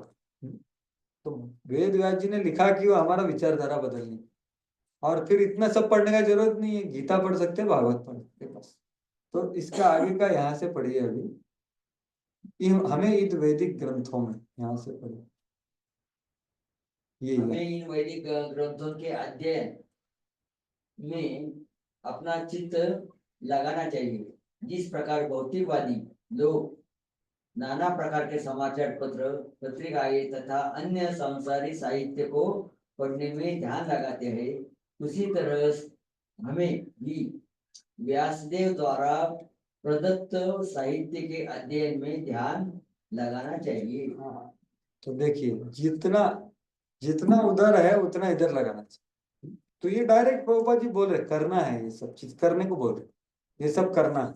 हालांकि वो हमें कड़वा लगे, लेकिन करना। यस। और फिर कोई बोलेगा ठीक है भाई, लेकिन मैं घर गृहस्थी में हूँ, मेरे इतने सारा पापी पेट का सवाल है, बहुत कुछ मेरा व्यवसाय है, ये है, तो वो छोड़ना है क्या? तो वो उसके बारे में प्रभुपाद जी बोलते हैं, नहीं, अर्जुन ने नहीं छोड़ा, आप क्यों छोड़ रहे हो? तस्मात् सर्वेषु कालेषु मां मनुस्मर युध्यते। दोनों चीज कर सकते, लेकिन कैसे करना है? भगवान कभी, Lord never suggest anything in practical, कुछ छोड़ने का जरूरत नहीं है। लेकिन क्या करना है? अभ्यास करना है। हमारा जो ऑक्यूपेशन है, ऑक्यूपेशन को क्या बोलते हैं? व्यवसाय। वो सही भाव से करना, भगवान के लिए करना है, और पाप वाला व्यवसाय नहीं करना, बस सिंपल। तो ये विधि में क्या है? पहले विश्वास, दूसरा विचारधारा के लिए साहित्य, तीसरा जो व्यवसाय है वो सही भाव से करना। ये तीसरा चीज है विधि का। फिर क्या बोल रहे हैं? लास्ट चीज। तो ऐसा आदमी कब कर सकता है? जब उसके पास थोड़ा सा कुछ आकर्षण जागृत हुआ है भगवान के। तो प्रभुपाद जी एक बहुत अच्छा उदाहरण देते हैं, आपने सुना है वो पैरामोर लवर का। मतलब एक स्त्री है, वो अपने पति का बहुत अच्छा सेवा करती है, लेकिन उसका एक तीसरा कुछ प्रेमी है, लेकिन वो इतना अच्छे से सेवा करती है पति का कि उसको समझ में नहीं आना चाहिए कि मेरा प्रेमी, और वो उसके संबंध रखती है। तो ये कैसे करती है, इतना अच्छे से उसका ड्यूटी करती है ना, वैसा हमने भगवान के साथ करना चाहिए। ऐसा प्रभुपाद जी उदाहरण देते हैं।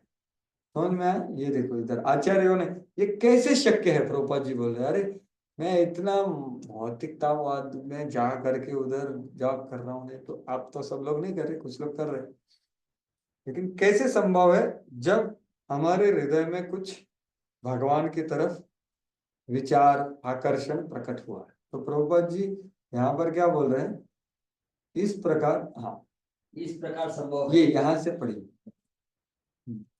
वास्तव में मैंने गृहिणी का उदाहरण दिया ना, वही प्रभुपाद जी पढ़िए।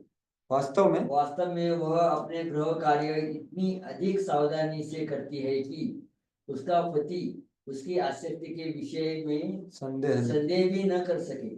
इसी प्रकार हमें परम प्रेमी कृष्ण को सदैव स्मरण करना चाहिए और साथ ही अपने कर्तव्यों को सुचारू रूप से करते रहना चाहिए। आगे भी पढ़िए। इसके लिए एक मिनट इसको लगा दो यहाँ, हाँ, इसके लिए प्रेम की प्रगाढ़ भावना चाहिए।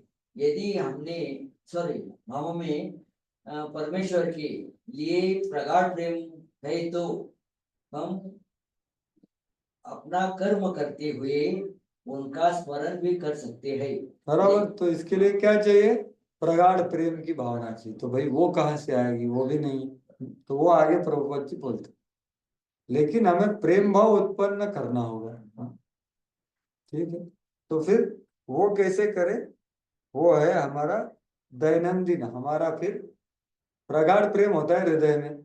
तो फिर शुरुआत कहाँ से करनी चाहिए, इंद्रिय मन और बुद्धि लगा, हृदय बाद में उसके पीछे पीछे आएगा। वो प्रभुपाद जी बोल रहे आगे। तो यहाँ पर आप देखो, we work not with our body, हम कार्य किससे करते हैं, यहाँ से पढ़िए। वास्तव में हम अपने शरीर से नहीं, अपने मन से तथा बुद्धि से कर्म करते हैं। बराबर। अतएव वास्तव में, वहां से पढ़िए। वास्तव में हम अपने शरीर से नहीं अपितु अपने मन तथा बुद्धि से कर्म करते हैं।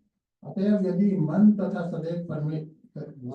बुद्धि सदैव परमेश्वर के विचार में मग्न रहेगी तो स्वाभाविक इंद्रियां भी उनकी सेवा में लगी रहेंगी। इंद्रियों के कार्य कम से कम बाहर से तो वही रहते हैं, इंद्रियों के कार्य कम से कम बाहर से तो वही रहते हैं, लेकिन चेतना बदल जाती है। भगवद गीता में सिखाती है किस प्रकार मन तथा बुद्धि को भगवान के विचार से लीन रखा जाए। ऐसी तल्लीनता से मनुष्य भगवत धाम को जाता है। यदि मन कृष्ण की सेवा में लग जाता है तो सारी इंद्रियां स्वतः उनकी सेवा में लग जाती हैं।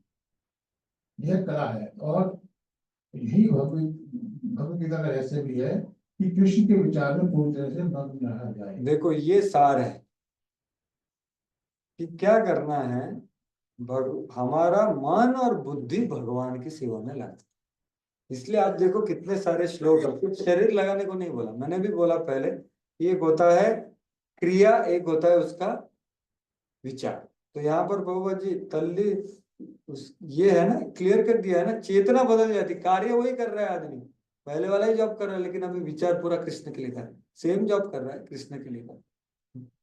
तो ये विचार कैसे, चेतना कैसे बदलनी है, भगवत गीता सिखाती है, भाई मन और बुद्धि को भगवान की विचारों में लगाए।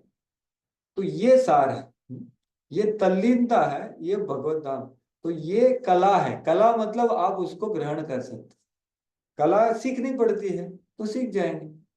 तो ये कला भगवत गीता सिखाती, और ये भगवत गीता का रहस्य है, मां मनुस्मर युद्धे। तो कुछ छोड़ना नहीं है, जो कर रहे हैं वो ही करना है, लेकिन मन और बुद्धि को भगवान में लगाना। तो ये यहाँ पर अभिधेय, मतलब अभिधेय का महत्वपूर्ण चीज यहाँ पर खत्म होता है। और थोड़ा प्रभुपाद जी बताते हैं कि हाँ, लास्ट में क्या बताते हैं कि ये सब चीज एक गुरु के मार्गदर्शन के अंडर करना चाहिए, वो लास्ट पॉइंट है। और सबसे पहले श्रवण करना चाहिए। और फिर भगवत गीता का महात्म्य में जाता है, जो हमने चर्चा कर लिया। तो ये अभिधेय हो गया। तो अभिधेय में क्या था? सबसे पहले जो विधि है और अभिधेय, तो सबसे पहला चीज है विश्वास भगवान के शब्दों को। फिर क्या है? विचारधारा। श्रद्धा विश्वास एक ही हो गया। विचारधारा वो कैसी बदलनी है? साहित्य, क्या साहित्य पढ़ रहा है। तीसरा क्या है कि भाई ये साहित्य में पढ़ना चाहिए, हमारी विचारधारा साहित्य से आनी चाहिए, लेकिन फिर उसको पढ़ना चाहिए। और फिर कार्य करना छोड़ना है क्या? नहीं, भगवत गीता को ग्रहण करके मन और बुद्धि जो कार्य कर रहे हैं वो करते हुए मन बुद्धि भगवान में कैसे लगाए वो सोचना है। तो ये पूरा विधि होगा, कुछ छोड़ना नहीं है, सिर्फ जोड़ना है। लेकिन वो चालू होता है गुरु साधु शास्त्र से। तो ये है विधि जो सबसे महत्वपूर्ण है।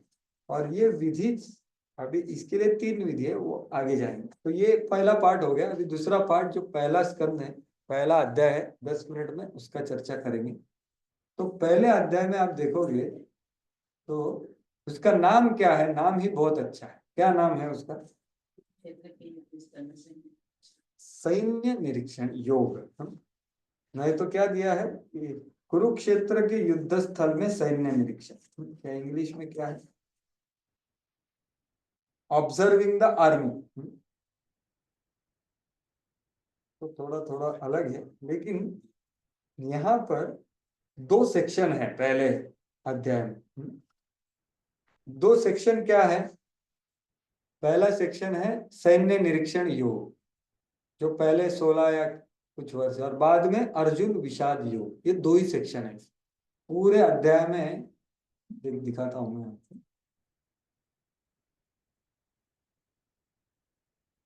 ठीक है, थोड़ा अभी आप ये देख लो। थोड़ा मराठी है, हिंदी बनाना चाहता था लेकिन बना नहीं पाया।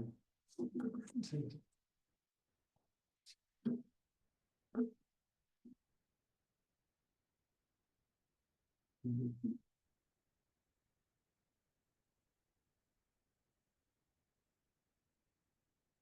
जी हाँ,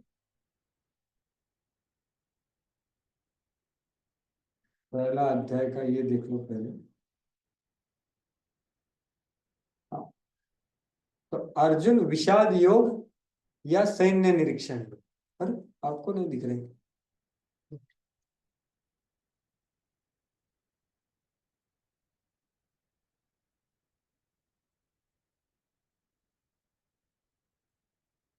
तो 1 से लेकर के 13 जो क्या है दिख रहा है ना अभी? सैन्य निरीक्षण। छोटा करते,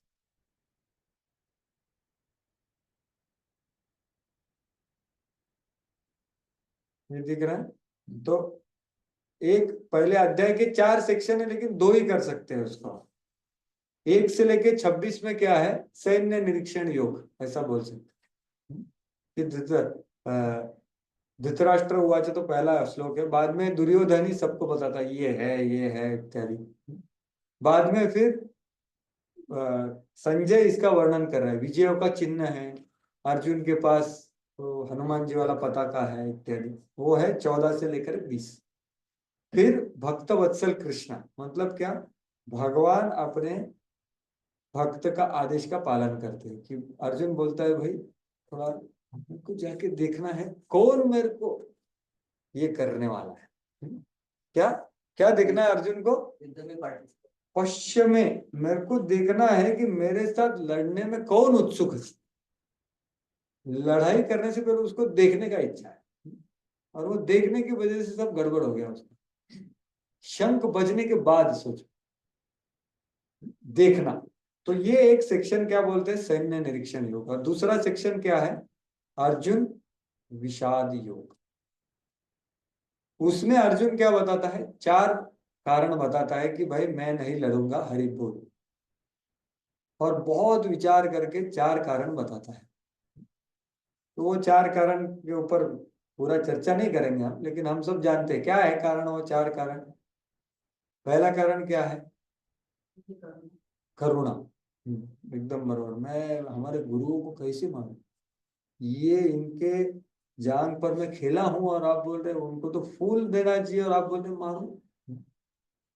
उनको फूल देना चाहिए और आप बोल रहे बाण मारो। क्या चल रहा है?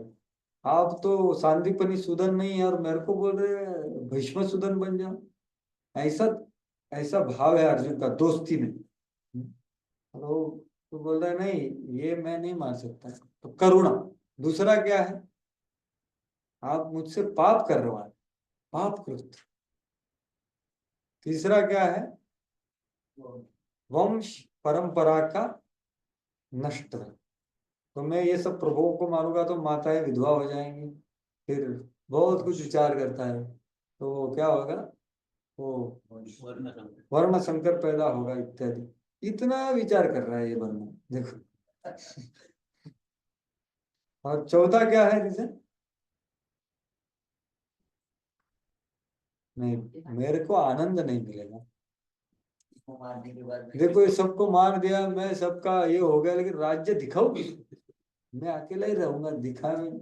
सच्चा आनंद तो दिखाने में है। तो वो है, ये चार कारण अर्जुन, उसको बोलते हैं अर्जुन विषाद। और जितना लॉजिक लगा रहा है, जितना ये कर रहा है, उतना वो विषाद हो रहा है उसको।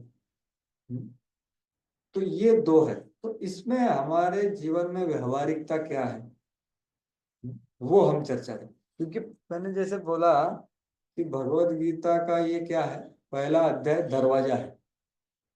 अगर हम पहले अध्याय को हम सही तरह से ग्रहण नहीं किए तो पूरी भगवत गीता खुलेगी नहीं। क्योंकि क्या है, हमें अर्जुन के भाव में जाना है। तो प्रासंगिकता बोलते हैं, रेलेवेंस। तो रेलेवेंस क्या है? तो अभी 5 मिनट है, तो 5-5 मिनट में मैं बताता हूँ। दो सेक्शन है ना इसमें। पहला सेक्शन है युद्ध, सैन्य निरीक्षण योग, और दूसरा है विषाद योग। तो सबसे पहले जानना चाहिए कि सभी आचार्य तुकाराम महाराज लेकर के बोलते हैं कि जब आप भक्ति चालू करते हो तो क्या करते हो? आप एक युद्ध को डिक्लेयर करते हो माया की तरफ कि भाई मैं अभी कृष्ण का सेवक बनने वाला हूं। तो माया हमारे साथ क्या करती है? युद्ध करती। तो हम किसमें घुस रहे हैं? युद्ध में। अभी तक हम माया के जांग पर अच्छे से सो रहे थे और अच्छे से भौतिकतावादी जीवन में आनंद ले रहे थे। माया जो बोल रही थी वो कर रहे थे। मतलब क्या? माया की जांग पे सो रहा है, कुछ प्रॉब्लम नहीं। लेकिन जब उठ करके भक्ति करने लगते हैं तो क्या चालू होता है? रात्रंदिवस आम्हा युद्धाचा प्रसंग, आंतरबाह्य जग आणि मन। ये कौन बोल रहा है? तुकाराम। रात्रंदिवस, डे, सुबह और शाम और पूरा दिन और रात हमको क्या है? युद्ध का प्रसंग है। तो अर्जुन युद्ध में नहीं हूं। कौन युद्ध में है? मैं भी युद्ध में। लेकिन सिर्फ ये युद्ध भूमि अंदर है। युद्ध भूमि कहाँ है? अंदर है। तो वहां पर दो तरह के सैन्य हैं अंदर। हमारे पास भी धृतराष्ट्र, दुर्योधन, शकुनी जैसे विचार है। और हमारे पास भी युधिष्ठिर, अर्जुन, भीष्म ऐसे भी विचार है कि नहीं? सबके पास है कि नहीं? तो ये हमारा निरीक्षण होना चाहिए अंदर, तब भी युद्ध होगा ना। नहीं तो सभी सभी दुर्योधन, धृतराष्ट्र यही सब है, तो युद्ध कहाँ होगा? युद्ध ही नहीं। तो ये कब आते हैं पांडव लोग? जब हम कुछ भक्तों से मिलते हैं, वो बोलते हैं, जैसे विदुर धृतराष्ट्र को बताया कि यार ये दुर्योधन को मार, ये तेरे पूरे खानदान को नष्ट करेगा। वो बोलता है मेरा पिंडदान तो करेगा, ये मेरा बेटा है। विदुर बोलते हैं अरे ये पिंडदान भी नहीं करेगा, ये भगवान से द्वेष करने वाले बंदे को तू छोड़ दे। वो ऐसा नहीं बोलता मारो उसको, त्यागो ऐसा बोलता है। त्यागो ये दोष का परिपूर्ण मूर्तिमान स्वरूप है। और ये पूरे कुल का नाश करने वाला है। तो ऐसे भक्त हमारे दुर्योधन जैसे विचारों को बोलते भी है इसको मारो, लेकिन हम बोलते नहीं ये बहुत अच्छा है, मेरा बेटा है दुर्योधन। तो वैसे विचार को पकड़ के रखते हैं। तो ये युद्ध होना चाहिए। तो नहीं तो कौन सा युद्ध होगा? अस्तित्वासाठी, स्ट्रगल फॉर एग्जिस्टेंस। बाहर के लोग क्या कर रहे हैं? सिर्फ अस्तित्व के लिए संघर्ष कर, वो भी संघर्ष में है, हम भी संघर्ष में है, लेकिन दोनों संघर्ष अलग है। वो भोग के लिए संघर्ष में है, हम योग के लिए संघर्ष में। तो ये सैन्य निरीक्षण करना है तो कैसे करना होगा? कैसे करना होगा? सैन्य है किधर? ये धृतराष्ट्र, दुर्योधन और पांडव लोग है किधर? अंदर है। तो कैसे देखेंगे उसको? निरीक्षण करना है ना उसका, फिर युद्ध होगा। निरीक्षण कैसे करेंगे? विचार नहीं करेंगे, हमारे विचारों को देख करके, इसको बोलते हैं आत्मनिरीक्षण। और वो आत्मनिरीक्षण, उसका आधार क्या होता है? गुरु, साधु, शास्त्र और उनके आदेश, संदेश और उपदेश। उससे ही युद्ध का शुरुआत हो सकता है और युद्ध कंटिन्यूस चल सकता है और युद्ध में हम जीत सकते हैं, जब तक हम इससे संपर्क में रहते।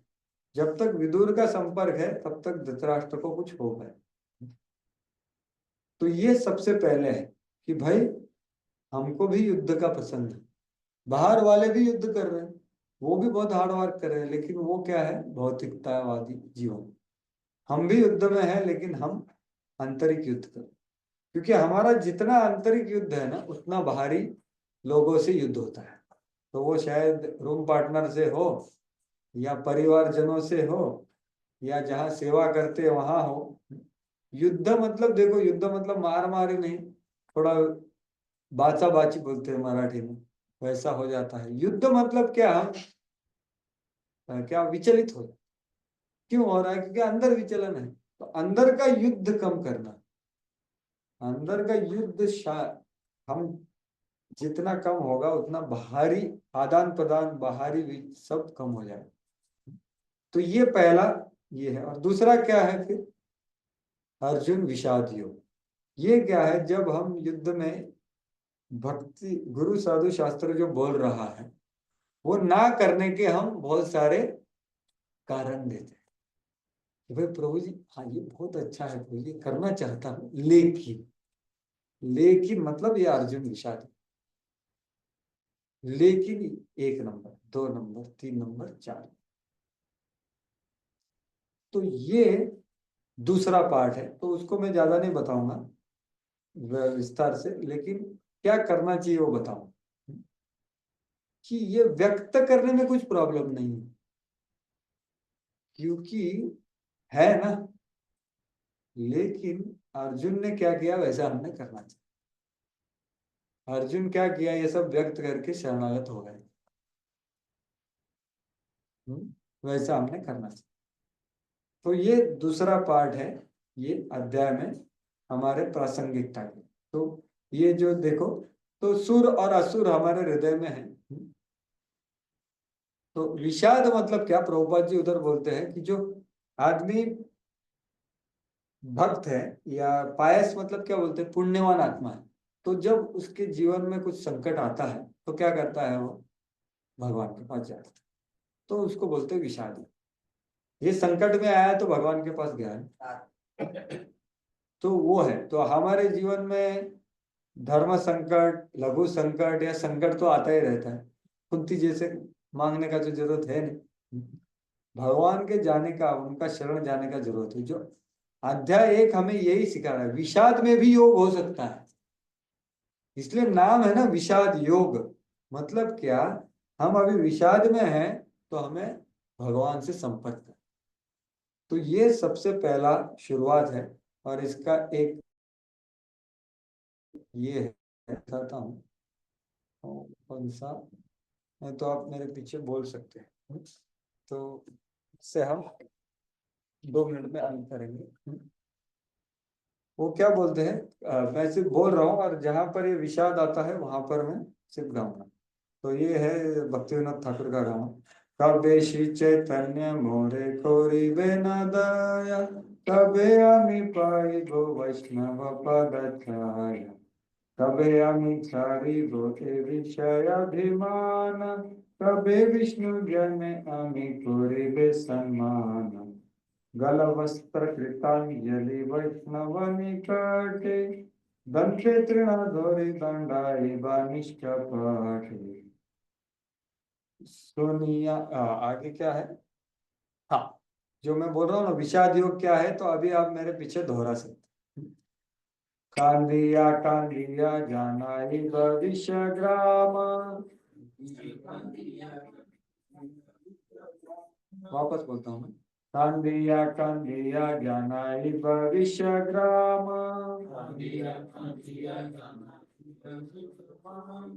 कांदिया जानाई भविष्य ग्राम,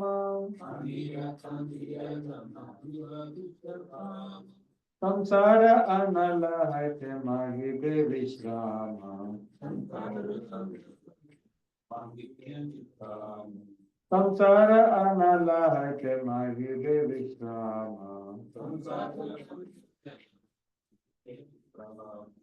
दुनिया अमर दुख वैष्णव ठाकुर, हम लगी कृष्ण आवे दीदे न प्रचुर।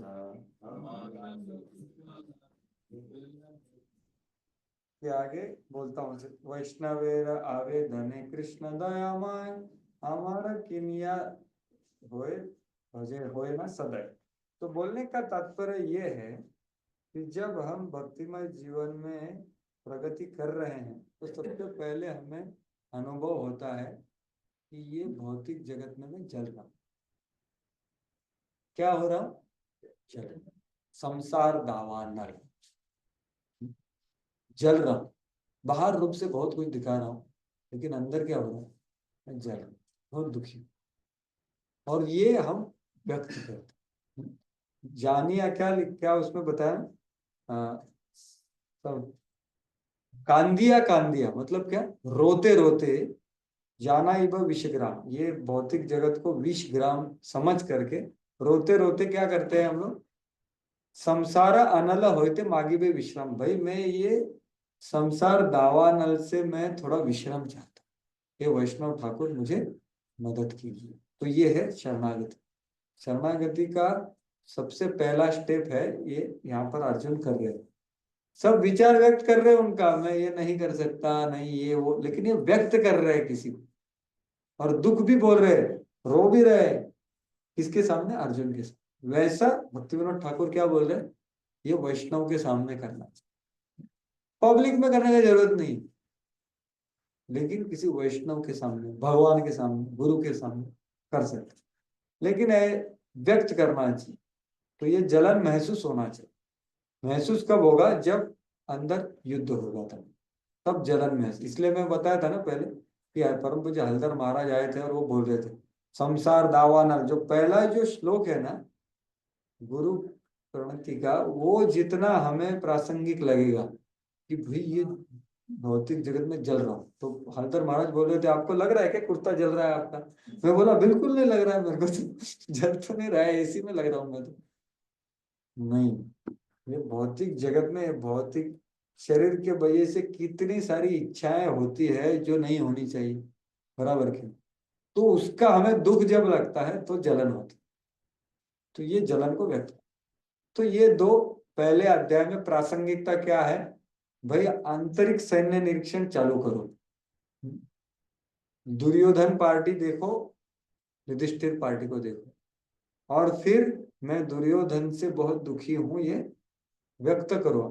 और अर्जुन जैसा व्यक्त कर सकते हैं लेकिन कारण नहीं देना, ये बात, ये समझ है। तो जितना हम पहले अध्याय में घुसेंगे उतना बाकी का भगवत गीता फिर लगेगा कि भाई हाँ ये सही, ये सही। तो ठीक है, ऑलरेडी थोड़ा एक्स्ट्रा हो गया। बहुत बहुत धन्यवाद। श्रीमद् भगवत गीता की जय, श्री प्रभुपाद की जय। धन्यवाद। तो अभी प्रश्न उत्तर के लिए समय है, तो जिसको प्रस्थान करना है आनंद से प्रस्थान कर सकते हैं, और जिसको कुछ पूछना है वो आनंद से पूछ सकते। बहुत बहुत धन्यवाद। किसी का कुछ प्रश्न या कुछ व्यक्त करना है किसी को, प्रत्यक्ष रूप से और अप्रत्यक्ष रूप से? कल परसों कंटिन्यू करेंगे। हाँ, मैं वही पूछने वाला था आप सबसे। वो देखो हमें तो सेवा रहती है बाहर, इसीलिए आपको किसको लगता है तो कंटिन्यू नहीं करते। मंडे को यहाँ पे पूछ लीजिए हाँ, कितने भाई, तो लोग। बोलो। क्या हो जाएगा, बीच में ब्रेक हो जाएगा ना, तो उसका इफेक्ट कम हो जाएगा। और यहाँ पर कितने लोग कर सकते हैं अगर कल और परसों ये समय पर हम करेंगे, क्योंकि सीक्वेंस एक होता है, अच्छा होता है। किन लोगों को चैलेंज है, जैसे प्रभु जी को सेवा है, आपको सेवा है, और प्रोग्राम को जाने का हम लोग आपको भी जाना है 10-11 बजे। स्मूथली हो जाएगा। ओके, ऑनलाइन तो सोमवार को करेंगे। ठीक है, तो एक अनुरोध है आप सबसे कि अभी वापस जाके आप वो प्रस्तावना को पढ़ें। प्रस्तावना बहुत बहुत जरूरी है, सच में बोल रही हूं। विशेष रूप से वो अभिधेय का पार्ट है, उसको पढ़ें। तो 2-3 दिन है, तो अध्ययन कीजिए उसका अच्छी तरह। ठीक, तो सोमवार को मिलेंगे फिर 10 बजे। ठीक, आपने बताया ना डायरेक्ट भक्ति योग क्यों नहीं करना। धन्यवाद। नहीं नहीं, बस डायरेक्ट भक्ति योग, ये कुछ प्रश्न कर रहा है। ठीक है, धन्यवाद। डायरेक्ट भक्ति योग करने का हम बात प्रभु रहने दो आपके पास। नहीं, ये नहीं जा सकते ये। तो धन्यवाद। बाकी इसकी योग की क्या जरूरत है। तो आपने जो इसमें बताया कि कर्मयोग का ये क्या है कि आत्म साक्षात्कार का विधि है कर्मयोग।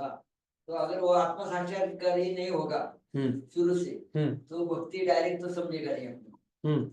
बराबर है ना। माइक में बोलो ना, माइक है क्या? हाँ, तो नहीं नहीं है कुछ भक्ति। हाँ, तो डायरेक्ट भक्ति योग तो नहीं कर सकते। तो जो ऐसा आपको लगता है तो थोड़ा कर्मयोग करना पड़ेगा।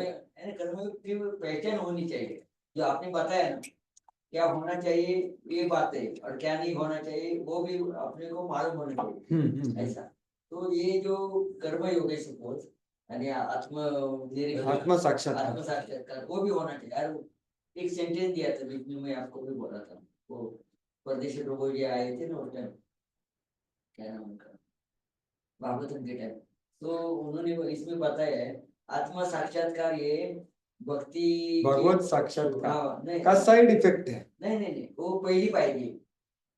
आत्म साक्षात्कार ये भक्ति की पहली पायरी, ऐसे एक सेंटेंस दिया। तो ये बिल्कुल सही है, लेकिन उसके लिए कर्मयोग करने की जरूरत नहीं, डायरेक्ट करने की जरूरत। भक्ति योग करेंगे तो भी आत्म साक्षात्कार हो सकता है। तो ये तो बात है। तो इसका बहुत सरल उदाहरण देते हैं प्रभुपाद जी कि हमको खुद को जानना है मैं कौन हूँ। तो वो आईने के सामने जाके देख सकते। तो हम खुद को जानने के लिए अभी आईना है अंधेरे में है, तो क्या करेंगे, एक दीपक लगाएंगे, देखेंगे हाँ मैं कुछ पार्ट दिखेगा। लेकिन अगर सूर्य का उदय हो गया जरूरत तो आप कौन है, सूर्य क्या है, बाकी सब कुछ दिख जाएगा। तो ये सूर्योदय मतलब कृष्ण का साक्षात डायरेक्ट, वो होने से आप कौन है वो तो पता चल जाएगा। अलग से उसके लिए प्रयास करने का जरूरत नहीं है। सिर्फ भगवान सूरज को जानो, सूरज दिखा देगा आप कौन है, बाकी लोग कौन है। ये है भक्ति। आत्म साक्षात्कार ये साइड इफेक्ट है उसका, लेकिन होना तो चाहिए। जैसे आप बोले वो तो साक्षात्कार तो होना चाहिए बिल्कुल, लेकिन उसके लिए अलग से प्रयास करने का जरूरत नहीं। नवधा भक्ति ही करना है, उनके जैसा वो कर्म में नहीं लगना है कुछ, वो सब भक्ति करना है। नवविधा भक्ति में लगना है, गुरु के आदेशों का पालन करना है। तो ये बात है। तो इसका और जैसे आएगा ना कि कर्मयोग क्या है, ये हम जब समझेंगे तो ये मतलब ये समझ है। लेकिन ये बात है कि भक्ति जब करते हैं ना, उसमें कर्मयोग का जो विचारधारा है वो तो आना चाहिए, जैसे फलों से आना सकती। तो ये बात तो भक्ति में भी है ना, निहित है उसमें, कि हम फल के बारे में ज्यादा सोचते नहीं है अपने आप की खुशी के लिए। हम फल चाहते हैं भगवान की खुशी के लिए, गुरु की खुशी के लिए। मतलब क्या है, फल से अनासक्त कि 40 साल में प्रचार करूंगा, कुछ भी रिजल्ट नहीं आया तो भी प्रभुपाद जी उत्सुक थे। ये है भक्ति, समझ रहे? 40 साल लाइफ टाइम इन प्रिपरेशन, कुछ रिजल्ट मिला क्या? झांसी में गए, सब जगह पे कुछ ना कुछ समस्या है, लेकिन फल कुछ नहीं मिला, लेकिन उनका उत्साह कम हुआ गया। कुछ नहीं हो रहा, मैं गुरु महाराज के आदेश का पालन कर रहा हूँ, मेरे को कुछ सहायता नहीं कर रहा है, मेरे गुरु भाई भी सहायता नहीं कर रहे, ऐसा लगा क्या उनको? नहीं, ये भक्ति होगी। लेकिन कोई दूसरा होता है, वो फल का देख रहा है, वो बोलता है अरे 40 साल ट्राई किया, छोड़ना, ये लोग सुनते नहीं। तो ये है भक्ति योग, मतलब बाहरी कुछ नहीं, तो ये आंतरिक भाव भी है। तो इसका और चर्चा होगा आगे जाकर। तो टोटल मिला कि भगवान को खुश है सर।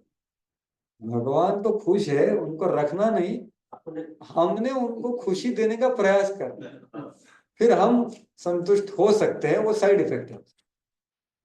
भगवान तो क्या हमेशा बांसुरी बजा के खुश करने का प्रयास करता है, हमारे हर एक कार्य में उनको खुश करने का प्रयास।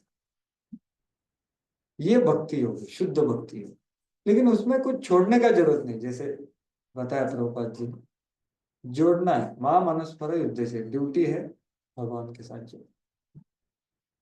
और किसी का कुछ है ऑनलाइन डिवोटीज में, किसी को कुछ पूछना है?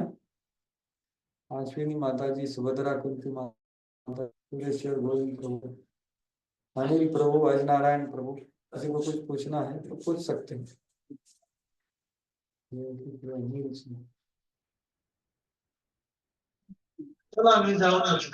हरे कृष्णा।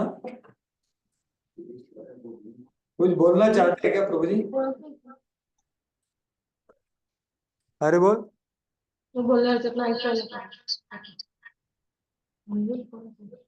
आवाज नहीं आ रहा। सुरेश्वर गोविंद प्रभु कुछ बोलना चाहते हैं क्या?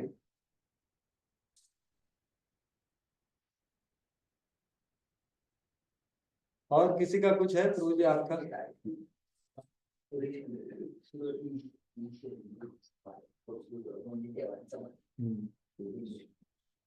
वो उनका ही नाम है, विष्णु का ही नाम। सिर्फ वो नाम डाल दिया महाराज ने, इनिशिएशन देते हुए गोविंद भी डाल दिया। हमारे दादाजी का नाम गोविंद ही है। हाँ, उनके फादर। लेकिन अभी हमने ये पढ़ा ना 7.6 में शायद, अभी हम हमारा हाँ 7वां अध्याय चल रहा है। आपने थे उस टाइम, तो इन्होंने दिया था प्रभु जी हमारा ध्रुव श्री गुरु ने। हाँ श्री गुरु ओके। उसमें दिया था गोविंद, इसका मतलब सब रसों का राजा, ऐसा इसके तात्पर्य में। रसोहम अपसुकंते है ना, हाँ उसमें दिया हुआ। सब रसों का राजा मतलब गोविंद, ऐसा। एक्चुअली गोविंद के बहुत सारे अर्थ है। गो मतलब क्या? ये हमारे इंद्रिय। गो मतलब धरणी माता भी, गाय भी। गाय भी। तो विंद मतलब जो उनको आनंद देता है। तो अलग अलग मीनिंग है उसका, जहाँ वो शब्द आता है वैसे। विंद मतलब आनंद, जो आनंद देता है, जो गोपियों के इंद्रियों को आनंद देता है, ऐसा गोविंद वो है वृंदावन के कृष्ण, जो कुंती महारानी उनको प्रार्थना कर रही है। क्या है वो? नमो क्या वो, देवकी नंदनाय च नंद गोप कुमाराय गोविंदाय नमो नमः, ऐसा आता है ना। तो कुंती महारानी का भाव उधर बोला है। ये गोविंद मतलब भगवान को, वृंदावन के कृष्ण, जो गोपियों के इंद्रियों को आनंद देने वाले कृष्ण, ऐसा वो भगवान को बुला रही गोविंद करके। लेकिन उधर वो पब्लिकली ऐसा बोल नहीं सकती ना, राधा रानी के प्रिय, तो इसलिए वो इनडायरेक्टली बोल रही है गोविंद। वो कृष्ण को समझ गया है क्या बोल रहे थे।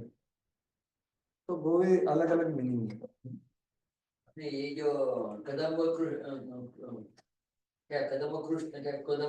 कृष्ण को, वो अनेक शब्द का विश्लेषण बहुत अच्छे, आचार्य कमेंट्री पढ़ते हैं ना वो। आचार्य लोग क्या वो शब्दों का लेकर के चलते हैं, क्योंकि शब्द में ही सब है। हमारी भाषा इतनी सुंदर है ना, संस्कृत या शब्द में ही सब कुछ। अभी तक मैंने ये सुना नहीं था कि विंद का मतलब ये आनंद देने वाला। हाँ गोविंद, नहीं वो तो है। विंदती, आनंद मतलब विंदन, यहाँ विंदती विंद, गो विंदती, धरणी को आनंद देता है, इंद्रियों को आनंद देता है, और गैयों को आनंद देता है। तो अलग अलग मीनिंग होता है भगवान के नाम का। बहुत अच्छा। तो चलिए फिर, किसी का कुछ प्रश्न नहीं है आज के बारे में, तो बिल्कुल आप प्रस्तावना पढ़ लीजिए, बहुत अच्छा होगा, और पहला अध्याय को भी देख सकते हैं। बहुत बहुत धन्यवाद। श्रीमद् भगवद गीता की जय। श्रील प्रभुपाद की जय। मैं मीटिंग को एंड करता हूँ यहाँ पर। हरे कृष्णा। हाँ, हरे कृष्ण। हरे कृष्ण। हरे कृष्णा बोलो, हरे कृष्णा। हरे कृष्ण। धन्यवाद। आशा करता हूँ कि आप सब लोगों को सुनाई दिया अच्छी तरह से, और जो भी दिखा रहे थे वो देख सके आप। हाँ हाँ। ओके, अच्छा अच्छा, धन्यवाद। एक शब्द का आज एक एक्स्ट्रा एक्स्ट्रा